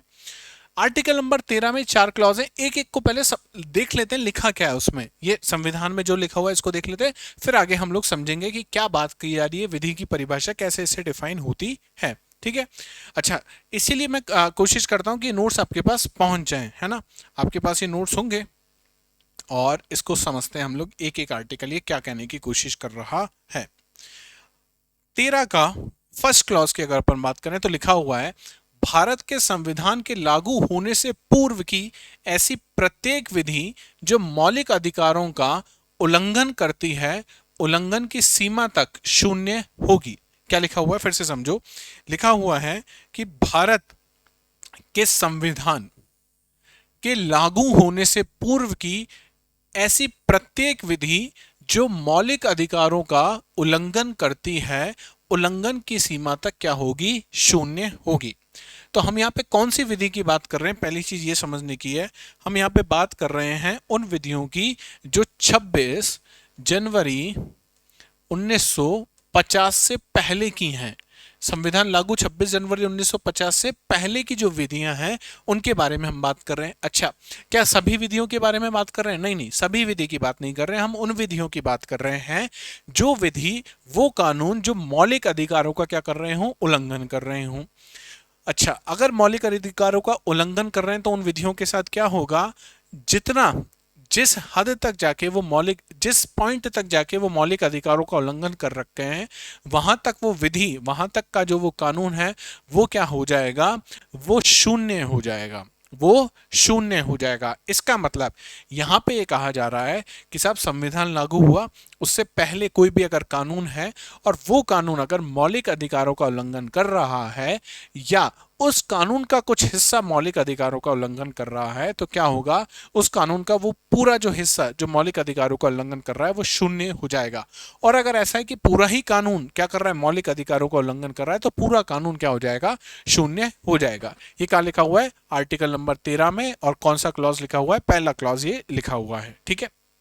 अभी सिर्फ यही समझते हैं, आगे मैं बताऊंगा कि यहां से क्या क्या चीजें निकल रही हैं, किस तरीके से काम कर रहा है। लेकिन आर्टिकल नंबर 13 के क्लॉज 1 में ये लिखा हुआ है। आर्टिकल नंबर 13 का क्लॉज 2 में क्या लिखा हुआ है, ये लिखा हुआ है, राज्य ऐसी कोई विधि नहीं बनाएगा, राज्य ऐसी कोई विधि नहीं बनाएगा जो मौलिक अधिकारों को कम या सीमित करती है। क्या कह रहा है, फिर से समझो कि राज्य, यहां पे राज्य का मतलब क्या है, फिर से चलो आर्टिकल नंबर 12 में राज्य का मतलब क्या था, संघ की, संघ की संसद जो है उसकी बात करी थी, केंद्र सरकार की, प्रांत का जो विधानमंडल है, प्रांत की जो सरकार है, इसके अलावा स्थानीय जो संस्थाएं हैं या सरकार की शक्तियां जहां पर हैं, ये चारों चीजें क्या हैं, ये चारों चीजें राज्य हैं। तो उस राज्य के संदर्भ में हम लोग बात कर रहे हैं कि राज्य ऐसी कोई विधि नहीं बनाएगा जो मौलिक अधिकारों को कम या सीमित करती है, ठीक है। ना तो मौलिक अधिकारों को कम कर सकते हैं, ना क्या कर सकते हैं, सीमित, उन पे लिमिटेशन लगा सकते हैं। यदि राज्य की विधि मौलिक अधिकारों का उल्लंघन करती है तो वह विधि उल्लंघन की सीमा तक शून्य हो जाएगी। फिर से कि अगर अब आज की तारीख में, ये तो हमने बात करी थी, याद करो कब कि संविधान लागू हुआ है उससे पहले की विधि। अच्छा, संविधान लागू से पहले की विधि के बारे में तो हमने बता दिया। अब क्लॉज 2 में क्या बता रहे हैं, क्लॉज 2 में बता रहे हैं कि संविधान लागू होने के बाद भी राज्य कोई भी ऐसी विधि का निर्माण नहीं करेगा जिससे मौलिक अधिकार क्या हो, उनका उल्लंघन हो जाए, ठीक है। तो संविधान लागू होने से पहले की भी बात कर ली, संविधान लागू होने के बाद की भी हमने बात यहाँ पे कर ली है। तीसरे पॉइंट पे आ जाते हैं, तीसरे क्लॉज पे आ जाते हैं, सॉरी। उपयुक्त संदर्भों की में विधि के अंतर्गत संसद या राज्य विधानमंडल का कानून, अध्यादेश, आदेश, नियम, उपनियम तथा विधि का बल रखने वाली परंपराएं सभी शामिल हैं।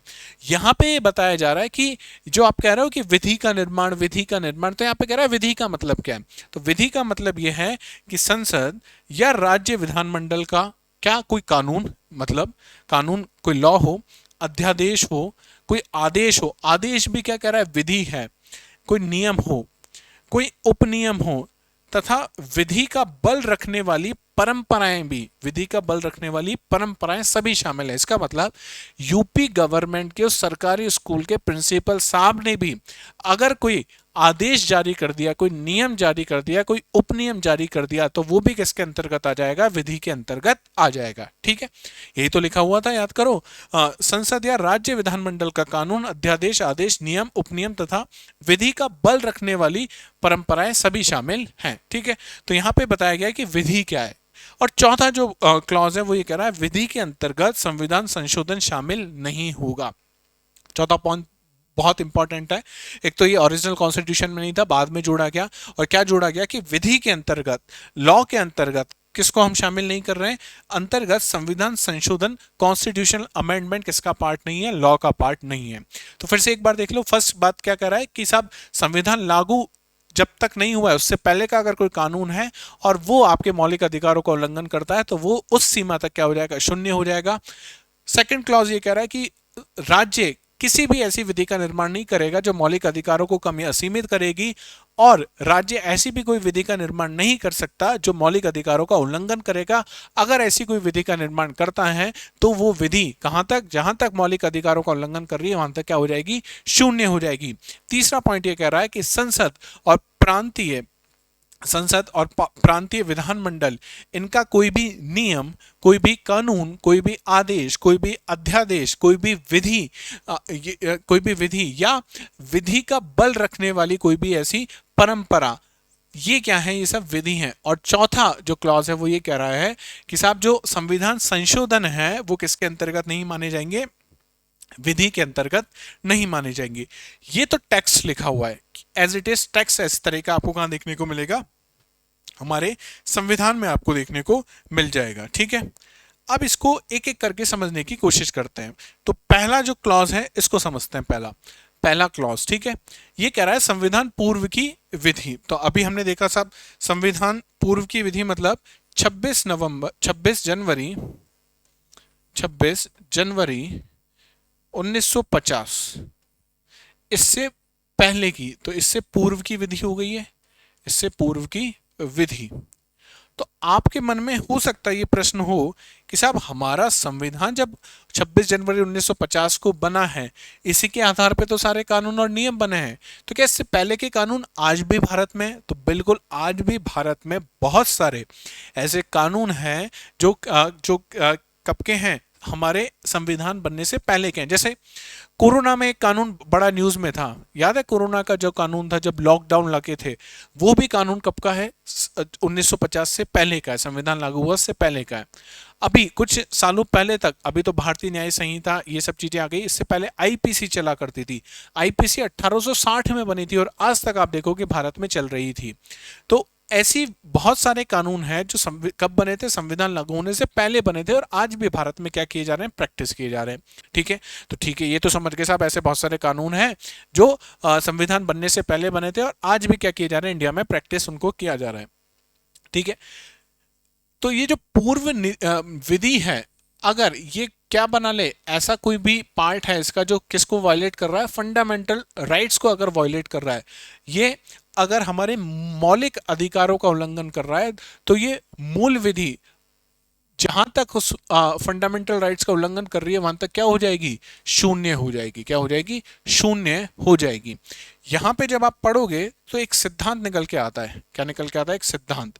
इस सिद्धांत को हम बोलते हैं आच्छादन का सिद्धांत। इंपॉर्टेंट है इसको समझना। इसको क्या कहते हैं? आच्छादन का सिद्धांत। इंग्लिश में इसकी जरूर आप लिखिएगा। इसको कहते हैं डॉक्ट्रिन ऑफ एक्लिप्स। एक्लिप्स आपने ज्योग्राफी में सुना होगा, सोलर एक्लिप्स, ल्यूनार एक्लिप्स, या सूर्य ग्रहण, चंद्र ग्रहण सुना है? उसी को हम क्या कहते हैं? एक्लिप्स कहते हैं। अब सूर्य ग्रहण, चंद्र ग्रहण क्या होता है ये तो हमें पता है भाई। ये है आपका सूर्य, ये है आपका चंद्रमा, और ये है आपका पृथ्वी, और ये है आपका चंद्रमा। देखो हर जगह ज्योग्राफी है ना। सूर्य से प्रकाश निकल रहा है, सूर्य से क्या निकल रहा है? प्रकाश निकल रहा है जो पृथ्वी तक पहुंच रहा है। अब ये मत कहना सर यहाँ पे सीधा बना दिया, स्लांटेड होना चाहिए था, बस बताने के लिए अपन लोग ये कर रहे हैं। ठीक है, अब देख रहे हो सूर्य का वो प्रकाश जो पृथ्वी तक सीधा पहुंच सकता है, वहां पे तो आपको क्या देखने को मिलेगा, यहाँ पे आपको रोशनी दिन देखने को मिलेगा, यहाँ पे भी आपको दिन देखने को मिलेगा। लेकिन जहां पे चंद्रमा सूर्य और पृथ्वी के बीच में आ गया, जहां पे चंद्रमा सूर्य और पृथ्वी के बीच में आ गया, तो यहाँ पे आपको क्या देखने को मिल रहा है, अंधेरा देखने को मिल रहा है। क्या देखने को मिलेगा, यहाँ पे अंधेरा देखने को मिलेगा। तो ये क्या होता है, इसी को आप ग्रहण कहते हो, इसी को आप एक्लिप्स कहते हो। अच्छा, अब आर्टिकल नंबर 13 क्लॉज ए में ये एक्लिप्स या आच्छादन का सिद्धांत क्या कहने की कोशिश कर रहा है, इसको समझो, इसको समझने की कोशिश करना और बहुत ध्यान से समझना। पहली चीज पहली बार भी समझ में आ जाएगा ना, ऐसी चीज नहीं है जो समझ में नहीं आएगी। ठीक है, ये लॉ है और ये आप हो, ये विधि है। क्या है, विधि। और कौन सी विधि है, जो 26 जनवरी 1950 से पहले की है। ठीक है, और ये आप हो, आपका नाम मान लेते हैं, सिटीजन हो आप, सिटीजन मान लेते हैं। ठीक है, आपको सिटीजन ऑफ इंडिया। ठीक है, ये विधि आप पे लागू हो रही है, ये विधि क्या हो रही है, आप पे लागू हो रही है। ये कब तक की बातें थी, ये बात है जब तक आपके पास फंडामेंटल राइट नहीं है, तब तक की बात है कि विधि पूरी रूप से आप पे लागू हो रही है। लेकिन लेकिन गलती से क्या हुआ कि इस विधि ने आपका ये वाला जो फंडामेंटल राइट है, अभी कोई सा भी फंडामेंटल राइट हो सकता है, XYZ 14, 15, 16, 17, 32 तक कोई सा भी हो सकता है फंडामेंटल राइट्स। इसने क्या कर दिया, आपकी इस विधि ने इस फंडामेंटल राइट को क्या कर दिया, वायलेट कर दिया, इसका क्या कर दिया, उल्लंघन कर दिया। तो अब क्या होगा, तो अब ये होगा कि ये विधि जहां तक आपके फंडामेंटल राइट का क्या कर रही है, उल्लंघन कर रही है, वहां तक क्या हो जाएगी, शून्य हो जाएगी, वहां तक क्या हो जाएगी, ये शून्य हो जाएगी। और विधि का केवल वो हिस्सा जो फंडामेंटल राइट को वॉयलेट नहीं कर रहा है, वो क्या होगा, लागू होगा, और बाकी पूरी की पूरी विधि जो फंडामेंटल राइट को वॉयलेट कर रही है, वो क्या हो जाएगी, शून्य हो जाएगी। इस बात से आपको एक बात समझनी है कि ऐसा नहीं है, अगर कोई कानून है मानो, और कानून में 100 बातें लिखी हुई हैं, कानून में क्या है, 100 बातें लिखी हुई है उस विधि में, इस 100 में से 10 बातें आपके फंडामेंटल राइट्स को क्या कर रही हैं, वायलेट कर रही हैं, तो केवल ये 10 बातें क्या होंगी, शून्य होंगी, वो 90 बातें क्या हो रही होंगी, लागू हो रही होंगी। समझ गए, तो वो 90 बातें लागू हो रही हैं, और 10 बातें जो यहां से आनी चाहिए थी वो आप तक नहीं पहुंच पा रही हैं। किसने रोक लिया, आपके फंडामेंटल राइट ने रोक लिया, 13 के क्लॉज 1 ने ये चीजें, ये पावर आपको दे दी। तो इस सिद्धांत को क्या कहा जाता है, आच्छादन का सिद्धांत कहा जाता है। एक बार पढ़ लेते हैं क्या लिखा हुआ है। 13 क्लॉज ए से आच्छादन का सिद्धांत डॉक्ट्रिन ऑफ एक्लिप्स विकसित होता है। इस सिद्धांत के अनुसार संविधान पूर्व की कोई विधि मौलिक अधिकारों का उल्लंघन करती है, तो जिस सीमा तक विधि मौलिक अधिकारों का उल्लंघन करती है, उस सीमा तक मौलिक अधिकार विधि को क्या कर देंगे, आच्छादित कर देंगे। विधि को क्या कर दिया, आच्छादित कर दिया, उनको ढक दिया है, विधि को आच्छादित कर लेंगे, और विधि का वह हिस्सा अप्रभावी हो जाएगा। विधि का यह हिस्सा क्या हो गया, अप्रभावी हो गया, सिटीजन तक या आप तक नहीं पहुंच पा रहा है। भविष्य में यदि मौलिक अधिकारों में संशोधन या किसी अन्य कारणों से यदि वह विधि मौलिक अधिकारों के विरोधी नहीं रहती है, तो आच्छादन क्या हो जाएगा, समाप्त हो जाएगा। इन फ्यूचर कुछ ऐसा हुआ कि फंडामेंटल राइट्स में क्या हो गया, कुछ चीजें बदल गई, फंडामेंटल राइट्स में कुछ चीजें बदल गई। तो अब क्या होगा, अगर ऐसा कुछ हुआ कि फंडामेंटल राइट्स में चीजें बदल गई, एक सेकंड, फंडामेंटल, इसको नीचे कैसे लिया जा सकता है, ये मैं भूल गया यार। हाँ, अगर फंडामेंटल राइट्स में चीजें बदल गई तो फंडामेंटल राइट्स अब आ जाएंगे आपके नीचे, और ये विधि पहले की जैसे पूर्ण रूप से क्या हो जाएगी, आप पे लागू हो जाएगी। तो इसका मतलब ये नहीं कि पूरी की पूरी विधि समाप्त हो गई, इसको आपने काम फेंक दिया, कचरे में फेंक दिया, नहीं। वो विधि जहां तक मौलिक अधिकारों को उल्लंघन कर रही थी वहां तक तो आच्छादित हो गई, और अगर भविष्य में कुछ फंडामेंटल राइट में क्या हो गया, कुछ चेंज हो गया या कोई भी ऐसी व्यवस्था बनी, तो वो विधि पूर्ण से फिर से आप पे क्या होने लग जाएगी, लागू होने लग जाएगी। तो ये जो सिद्धांत है इसे क्या कहा जाता है, डॉक्ट्रिन ऑफ एक्लिप्स कहा जाता है, आच्छादन का सिद्धांत कहा जाता है। तो आपसे पूछा जा सकता है प्री में कि भाई आच्छादन का सिद्धांत कौन से अनुच्छेद के तहत या कौन से अनुच्छेद के कौन से क्लॉज के तहत आपको देखने को मिलेगा, तो याद रखना 13 के क्लॉज 1 में आपको ये देखने को मिलेगा। ठीक है, अब चलते हैं 13 क्लॉज 2। 13 क्लॉज 2 क्या था? 13 क्लॉज 2, 13 क्लॉज 2 ये था कि साहब राज्य कोई भी ऐसी विधि का निर्माण नहीं करेगा जो मौलिक अधिकारों को कम या सीमित करें, अथवा अगर कोई भी विधि मौलिक अधिकारों का उल्लंघन करती है तो विधि उस सीमा तक क्या हो जाएगी, शून्य हो जाएगी। यही था। चलो, विधि और बात करनी है किसकी, विधि और मौलिक अधिकारों की। यही बात तो करनी है हमें, विधिक और मौलिक अधिकारों की।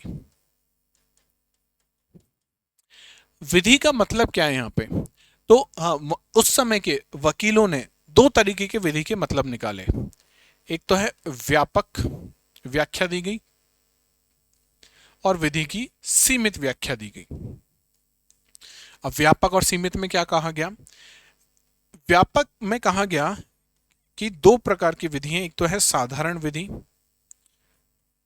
साधारण विधि का मतलब यह है कि जहां पे साधारण बहुमत से चीजें पास हो रही हों, ठीक है, सिंपल मेजोरिटी से जहां पे चीजें पास हो रही हों।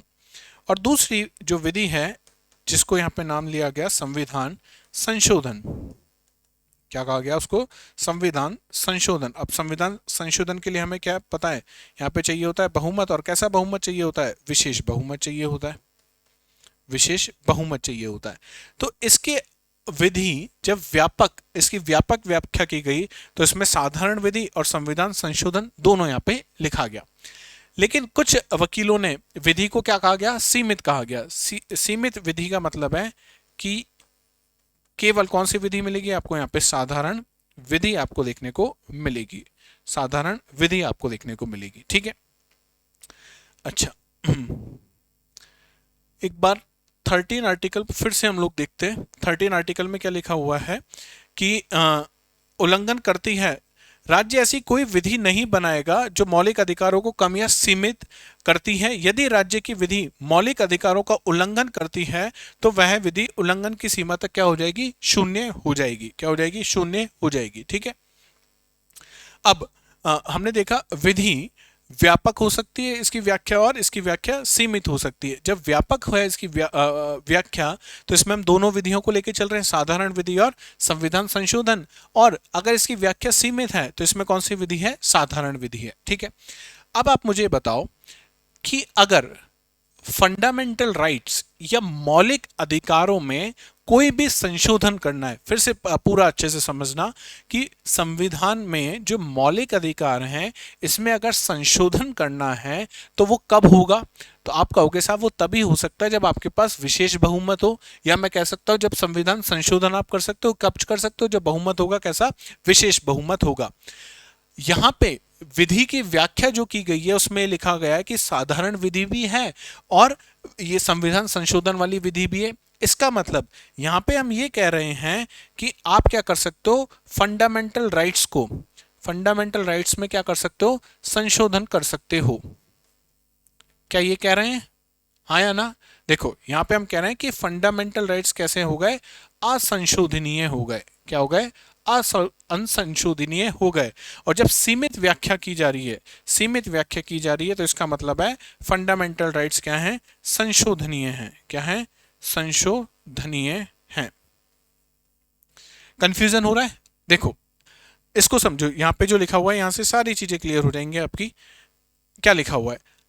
13 क्लॉज 2 से मौलिक अधिकारों की संशोधनीयता से संबंधित वाद विवाद जन्म लेता है। जो अभी वाद विवाद जन्म ले रहा है, जिसमें कंफ्यूजन हो रहा है, ये कंफ्यूजन चला के क्रिएट किया गया है। क्यों? क्योंकि आगे जितने भी केस हैं वो इसी कंफ्यूजन को सॉल्व करने के लिए हैं।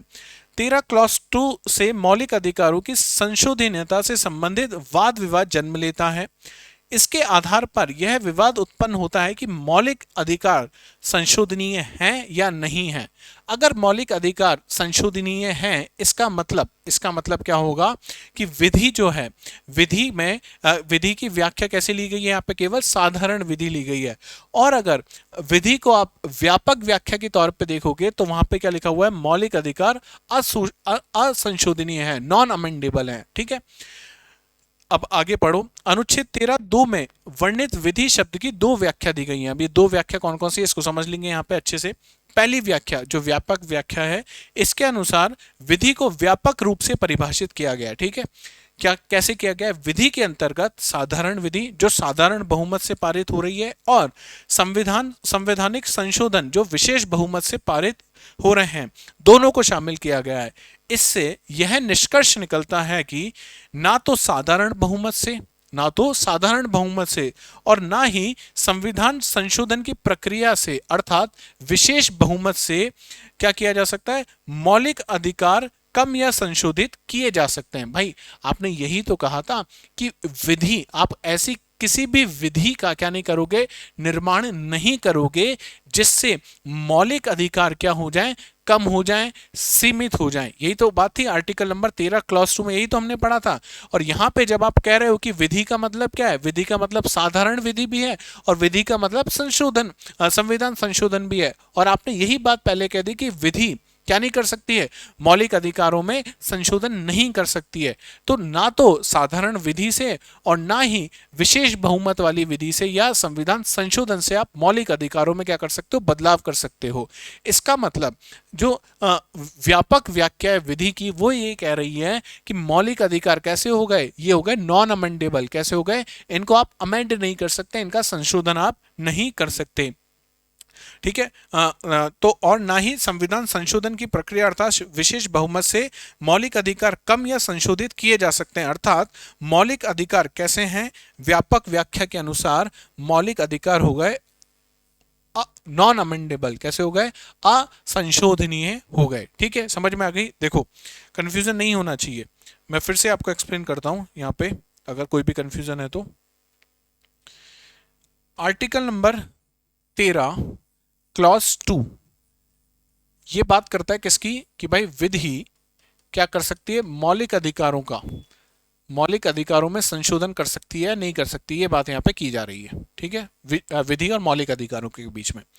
अब इसकी दो प्रकार की व्याख्या है हमारे पास, एक तो है व्यापक व्याख्या विधि की और एक है सीमित व्याख्या।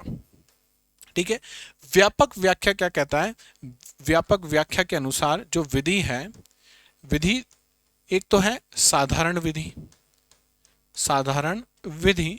और दूसरी है संविधान संशोधन।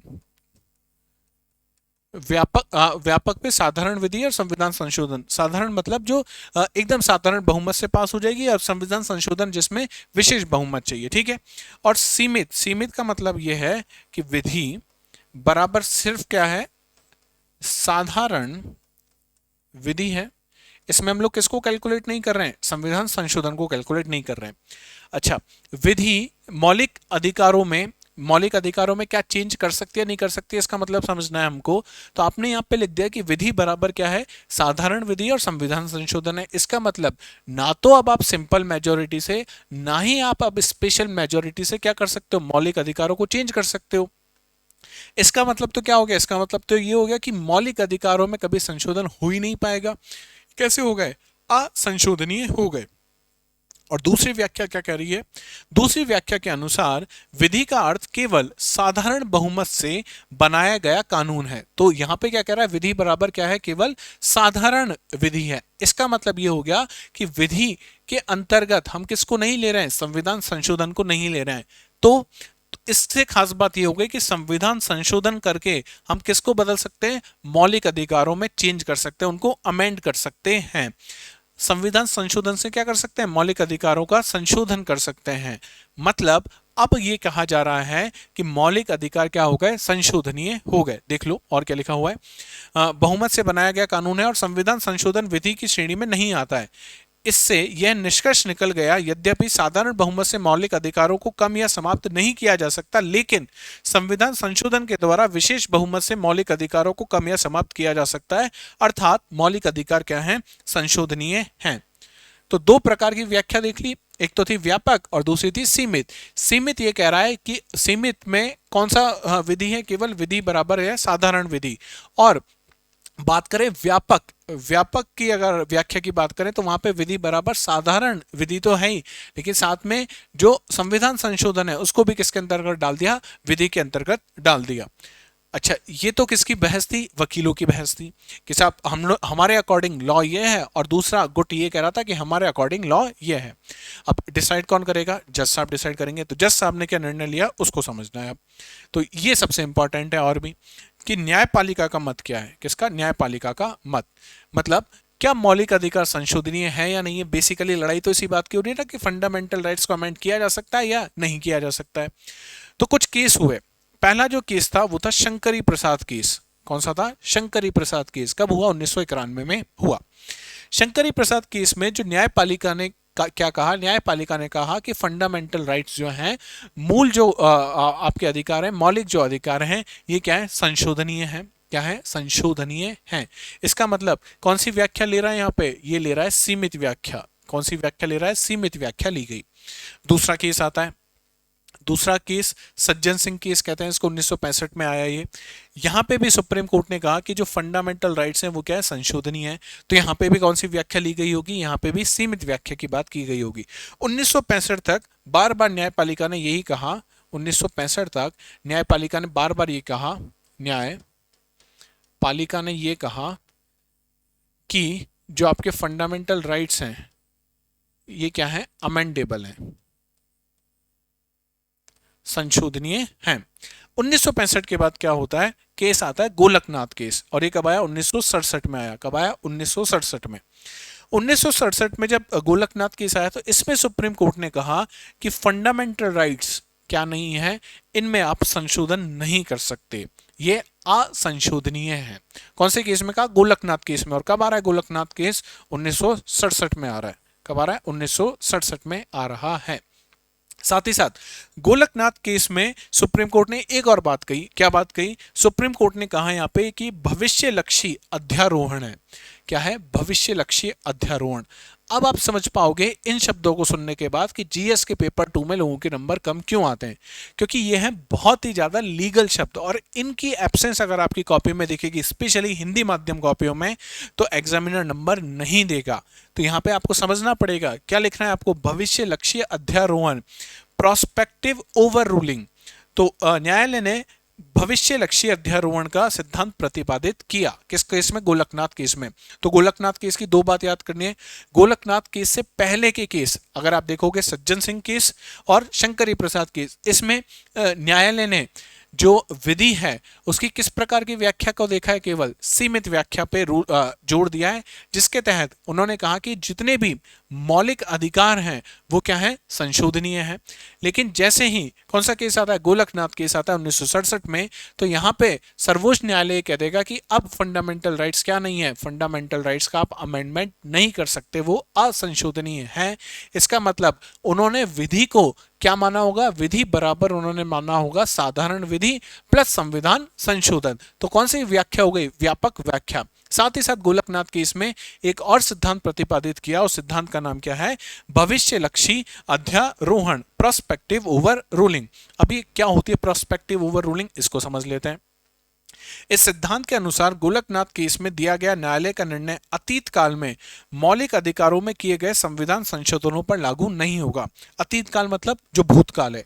तो 1967 में, 1967 से पहले का, 1967 से पहले का मतलब इससे पहले कहीं पे भी अगर फंडामेंटल राइट्स में क्या हुआ है, कोई भी संशोधन हुआ है, कोई भी संशोधन हुआ है तो ठीक है। लेकिन अब 1967 के बाद, अब 1967 के बाद न्यायालय निर्णय भविष्य लक्षी है, और ये भविष्य में संसद के द्वारा मौलिक अधिकारों में किए गए संशोधनों पर लागू होगा। तो 1967 के बाद अब क्या नहीं हो सकता, अमेंडमेंट नहीं हो सकता। किस केस में कहा गया? गोलकनाथ केस में। यदि भविष्य में संसद संविधान संशोधन के द्वारा मौलिक अधिकारों को कम या समाप्त करती है तो न्यायालय ऐसे संविधान संशोधनों को क्या कर देगा? अध्यारोहित कर देगा। तो दोनों शब्द आ गए यहाँ पे, कौन कौन से? प्रोस्पेक्टिव भी आ गया और ओवर रूलिंग भी आ गया। प्रोस्पेक्टिव कहाँ पे आया? बताया कि अतीत काल में पुरानी चीजों पे तो लागू नहीं होगा, और अगर आगे संसद ऐसा कुछ भी करती है कि आपके फंडामेंटल राइट्स में क्या करने की कोशिश करती है, उनको कम करने की कोशिश करती है, उनको सीमित करने की कोशिश करती है, तो उनको क्या करेगा? सुप्रीम कोर्ट जो है, सर्वोच्च न्यायालय क्या कर देगा? उनको अध्यारोहित कर देगा, उनको ओवर रूल कर देगा, उनको समाप्त कर देगा। यहां तक की सारी चीजें क्लियर है? तो भाई अभी तक हम लोगों ने जाना कि 3 केस हुए हैं, शंकर प्रसाद केस, सज्जन सिंह और गोलकनाथ। 1967 से पहले तक जो भी केस हुआ उसमें सुप्रीम कोर्ट ने माना कि फंडामेंटल राइट्स क्या हैं? अमेंडेबल है, उनका संशोधन हो सकता है। जैसे ही आपके पास गोलकनाथ केस आया, गोलकनाथ केस में ये कहा गया कि अब आप फंडामेंटल राइट्स को अमेंड नहीं कर सकते हो। अच्छा, अब ये पूछा गया कि साहब पहले जो कर दिया उनका क्या करना है? पहले जो कर दिया वो ठीक है, लेकिन आज के बाद अगर संसद ऐसा कोई भी कानून लाती है तो सुप्रीम कोर्ट, सर्वोच्च न्यायालय क्या कर देगा? उसको अध्यारोहित कर देगा, उसको ओवर रूल्ड कर देगा। ठीक है, अब आप देखो हुआ क्या होगा इस समय कि 2 पावर सेंटर हैं, एक है सरकार और दूसरा है न्यायालय। पहले जब ये कहा जा रहा था कि आप अमेंड कर सकते हो, आप क्या कर सकते हो? संशोधन कर सकते हो, तो संशोधन कौन करेगा? संसद करेगी। तो संसद के पास पावर थी, लेकिन 1967 में जैसे गोलकनाथ केस आया, गोलकनाथ केस में सुप्रीम कोर्ट ने कह दिया कि अब आप क्या नहीं कर सकते हो? अमेंड नहीं कर सकते हो। तो अब पावर सुप्रीम कोर्ट ने, संसद से सुप्रीम कोर्ट ने पावर ले ली, लेकिन अब प्रधानमंत्री कौन बनती है? इंदिरा गांधी जी प्रधानमंत्री बनती है, बहुत ही पावरफुल रूलर थी। ठीक है, जैसे ही इंदिरा गांधी को लगा कि मेरी पावर कम हो रही है, तो उन्होंने कौन सा संविधान संशोधन किया? उन्होंने संविधान संशोधन किया 24वां। कौन सा संविधान संशोधन करते हैं वो? ये ध्यान रखना, क्या पीछे की कहानी मैंने इसलिए आपको बताई है। कौन सा संविधान संशोधन? 24वां संविधान संशोधन होता है, और कब हो रहा है? 1971 में। 1971 में। इस 1971 में जो 24वां संविधान संशोधन हुआ, इसमें क्या जोड़ा गया? आर्टिकल 13 का क्लॉज 4 जोड़ा गया। कहानी याद आ रही है पहले की कि आर्टिकल नंबर 13 में, ओरिजिनल कॉन्स्टिट्यूशन में केवल 3 क्लॉज हैं, चौथा क्लॉज बाद में जोड़ा गया। कब जोड़ा गया? 1971 में जोड़ा गया। कौन से संविधान संशोधन से? 24वें संविधान संशोधन से। इसके तहत अनुच्छेद 13 क्लॉज 4 को जोड़ा गया, और 13 क्लॉज 4 के अनुसार 13 क्लॉज 2 के संदर्भ में विधि की व्याख्या में संविधान संशोधन शामिल नहीं होगा। तो अब ये क्या कह रहा है कि विधि बराबर क्या है? केवल साधारण विधि है। विधि बराबर केवल क्या है? साधारण विधि है। विधि बराबर नहीं है संविधान संशोधन। संविधान संशोधन तो बेसिकली अगर आप देखोगे तो यहां पे विधि की कौन सी व्याख्या? लिमिटेड, सीमित व्याख्या को सरकार क्या कर रही है? प्रमोट कर रही है। कौन से संविधान संशोधन से? 24वें। शामिल नहीं होगा, अर्थात संविधान संशोधन के द्वारा विशेष बहुमत से मौलिक अधिकार को कम या समाप्त किया जा सकता है। तो यही करना था सरकार को। भाई अभी तक पुराने केस में, सज्जन सिंह के केस में अगर आप देखो, या शंकरी प्रसाद के केस में, ये कहा गया था कि फंडामेंटल राइट्स क्या कर सकते हो? अमेंड कर सकते हो। गोलकनाथ में जैसे ही सुप्रीम कोर्ट ने कहा कि क्या नहीं कर सकते हो, अब आप फंडामेंटल राइट्स को अमेंड नहीं कर सकते हो। साथ ही साथ कौन सा सिद्धांत दिया था? वो दिया था प्रोस्पेक्टिव ओवर रूलिंग का सिद्धांत जो दिया, उसके तहत ये और कह दिया सुप्रीम कोर्ट ने कि अगर आगे कुछ भी किया आपने तो ओवर रूल्ड हो जाएगा। तो इस चीज को बदलना है, कैसे बदला जाए? एक नया संविधान संशोधन। नए संविधान संशोधन में क्या कहा गया कि 13 क्लॉज 4 जोड़ा गया, और 13 क्लॉज 4 से 13 क्लॉज 2 की जो परिभाषा है वो बदल दी। कैसे बदली? कि अभी तक जो 2 व्याख्या आ रही थी, वो एक व्याख्या को समाप्ति कर दिया। कैसे समाप्त किया? कि अब विधि बराबर केवल क्या है? साधारण बहुमत वाली विधि है, साधारण विधि है, इसमें संविधान संशोधन को इंक्लूड नहीं किया जाएगा। अगर संविधान संशोधन को इंक्लूड नहीं किया गया, इसका मतलब क्या है? अब संविधान संशोधन क्या कर सकता है? आपके मौलिक अधिकारों को कम या सीमित कर सकता है। आपने यही तो कहा है 13 में कि विधि आपके मौलिक अधिकारों को कम या सीमित नहीं कर सकती है। विधि तो नहीं कर रही है, क्योंकि विधि बराबर तो क्या साधारण विधि है, लेकिन संविधान संशोधन क्या कर सकता है, आपके मौलिक अधिकारों को कम या सीमित कर सकता है। तो बेसिकली अभी तक जो हुआ है उसको मैं समराइज कर देता हूं। अभी ये कहा गया कि विधि बराबर क्या है, साधारण विधि है, साधारण विधि है। और इस साधारण विधि से आप क्या नहीं कर सकते हो, मौलिक अधिकार, मौलिक अधिकार इनको कम और सीमित नहीं कर सकते हो। लेकिन विधि बराबर केवल क्या है, साधारण विधि है। पर संविधान संशोधन से, संविधान संशोधन से तो मैं क्या कर सकता हूं, आपके मौलिक अधिकारों को, आपके मौलिक अधिकारों को कम या सीमित कर सकता हूं। अब आप के मन में हो सकता है ये प्रश्न है कि सरकार ऐसा क्यों चाहती है कि आपके मौलिक अधिकार कम या सीमित हो जाएं। याद करो, आज ही ये लाइन पढ़ी है कि ज्यादातर मौलिक अधिकार किसके विरुद्ध हैं, राज्य के विरुद्ध हैं। तो राज्य के अगेंस्ट ही तो आप कोर्ट में जाओगे, और अगर सरकार ने आपके मौलिक अधिकार ही बदल दिए तो आप कोर्ट जाने में दिक्कत हो जाएगी। बहुत सारी चीजें कर सकती है अब सरकार के पास क्या पावर आ गई, संविधान संशोधन से आपके मौलिक अधिकारों को कम या सीमित कर सकती है। तो ये कहानी थी कहां तक, 24वें संविधान संशोधन तक, 1971 की कहानी। अब थोड़ी सी कहानी और पढ़ते हैं। एक और बहुत ही बड़ा case, Kesavananda Bharati case. Supreme court Kesavananda Bharati case में क्या कहता है, सुप्रीम कोर्ट ये कहता है कि जो सरकार ने 24वां संविधान संशोधन, कॉन्स्टिट्यूशनल अमेंडमेंट किया है, ये क्या है, सही है। क्या है, सही है। और इसके तहत जो 13(4) जोड़ा गया है ये भी सही है। सुप्रीम कोर्ट ने इसको गलत नहीं ठहराया। तो आप कहोगे साहब ये तो सुप्रीम कोर्ट ने सीधे सीधे पावर किसको दे दी, सरकार को दे दी। सुप्रीम कोर्ट ने यहाँ पे बहुत स्मार्टली चीजों को देखा। सुप्रीम कोर्ट ने कहा कि बिल्कुल आप मौलिक अधिकारों को क्या कर सकते हो, कम कर सकते हो, सीमित कर सकते हो, उसको अमेंड भी कर सकते हो, ठीक है। ये पावर किसको दे दी, सरकार को दे दी। लेकिन सुप्रीम कोर्ट ने कहा कि आप संविधान के मूल ढांचे को, संविधान के कॉन्स्टिट्यूशन के बेसिक स्ट्रक्चर को चेंज नहीं कर सकते हो, बेसिक स्ट्रक्चर को चेंज नहीं कर सकते हो। और अगर किसी भी फंडामेंटल राइट में, किसी भी मौलिक अधिकार में मूल ढांचे से संबंधित कोई भी चीज है तो आप उसको भी क्या नहीं कर सकते हो, उसको भी आप संशोधित उसको नहीं कर सकते हो, आप उसको भी चेंज नहीं कर सकते हो, ठीक है। तो इनडायरेक्टली अब ये पूछा क्या कि साहब ये बता दो ये मूल ढांचा क्या है। तो सुप्रीम कोर्ट ने कहा कि मूल ढांचे के बारे में हम अभी आपको नहीं बता सकते। जैसे जैसे केस आते जाएंगे, केस के साथ साथ मैं आपको बताता जाऊंगा कि मूल ढांचा क्या है। पर अभी सर्वोच्च न्यायालय क्या कह रहा है कि मैं अभी मूल ढांचे को नहीं बता सकता।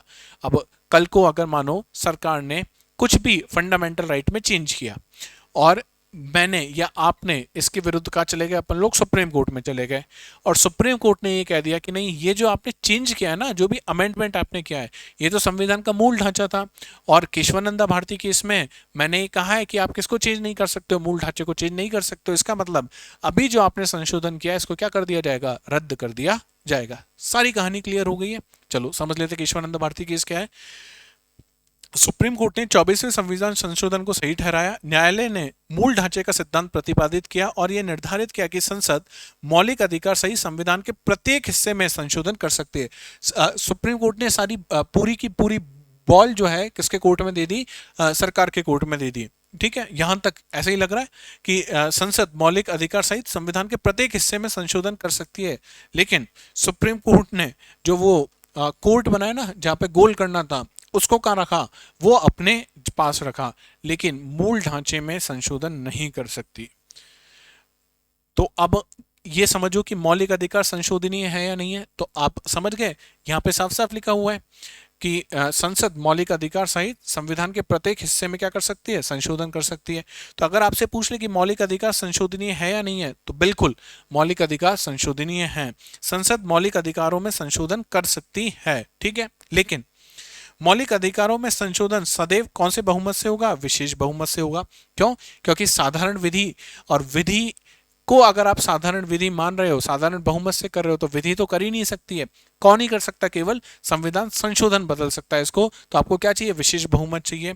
यदि मौलिक अधिकारों में कोई मूल ढांचा पाया जाता है तो उस मूल ढांचे को संविधान संशोधन के द्वारा भी समाप्त नहीं किया जा सकता।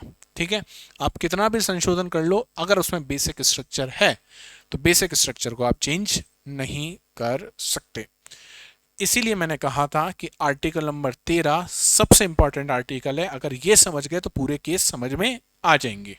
ठीक है, सिर्फ आर्टिकल नंबर 13 का क्लॉज 2 अच्छे से समझना है कि विधि मौलिक अधिकारों को कम या सीमित या उसमें अमेंडमेंट नहीं कर सकती है, लिखा हुआ था। अब विधि क्या है ये तो बताओ। तो विधि की दो तरह की व्याख्या, एक सीमित व्याख्या और एक व्यापक व्याख्या। किसी किसी केस में सीमित व्याख्या को लिया गया, किसी में व्यापक व्याख्या को लिया गया। अल्टीमेटली क्या डिसाइड हुआ? अल्टीमेटली आज की तारीख तक ये डिसाइड हुआ है कि मौलिक अधिकारों में संशोधन हो सकता है। और संशोधन कौन करेगा? संशोधन करने के लिए आपको विशेष बहुमत चाहिए, संविधान संशोधन करना पड़ेगा। लेकिन अगर उस मूल अधिकार में संविधान का कोई मूल ढांचा छिपा हुआ है, संविधान का कोई बेसिक स्ट्रक्चर छुपा हुआ है, तो उसको आप अमेंड नहीं कर सकते हो। यहां तक सारी चीजें क्लियर है? उम्मीद करता हूं क्लियर हुई होंगी। नहीं हुआ है प्लीज कमेंट सेक्शन में पूछना, व्हाट्सएप पे मैसेज कर देना, लेकिन यहीं पे चीज क्लियर कर लेना। दोबारा ये कभी चीजें क्लियर नहीं होंगी। और किसी किताब से तो हाथ जोड़ के कह रहा हूं मत पढ़ लेना, ऐसा बुरा फंसाएगी कोई भी किताब यहाँ पे कि वहां से उस जाल से कभी निकल ही नहीं पाओगे। इससे बचने के लिए, इस कंफ्यूजन से बचने के लिए एक काम आप कर सकते हो, इस क्वेश्चन को आप सॉल्व कर सकते हो। अगर ये क्वेश्चन आपने सॉल्व कर लिया तो आपका सारा कंफ्यूजन दूर हो जाएगा। क्या क्वेश्चन है? मौलिक अधिकारों की संशोधनीयता से संबंधित वाद और विवादों का उल्लेख करते हुए इससे संबंधित वर्तमान स्थिति को क्या करना है? आपको स्पष्ट करना है। ठीक है, ये प्रश्न है आपके सामने, कोई वर्ड लिमिट नहीं है इसकी। ठीक है ना, आपको सीधा आप जैसा चाहो इसको वैसा लिखो। कोई, मैं इसमें आपको ना इंट्रोडक्शन बता रहा हूं अभी, ना बॉडी ना कंक्लूजन, जैसा आपको चाहिए वैसा आप लिख के मुझे भेजो। ठीक है, लेकिन भेजना जरूर, बहुत इंपॉर्टेंट है ये। एक बार यहाँ पे चीजें क्लियर होंगी तो बहुत आसानी से चीजें क्लियर हो जाएंगी। तो ये था आर्टिकल नंबर 12-13।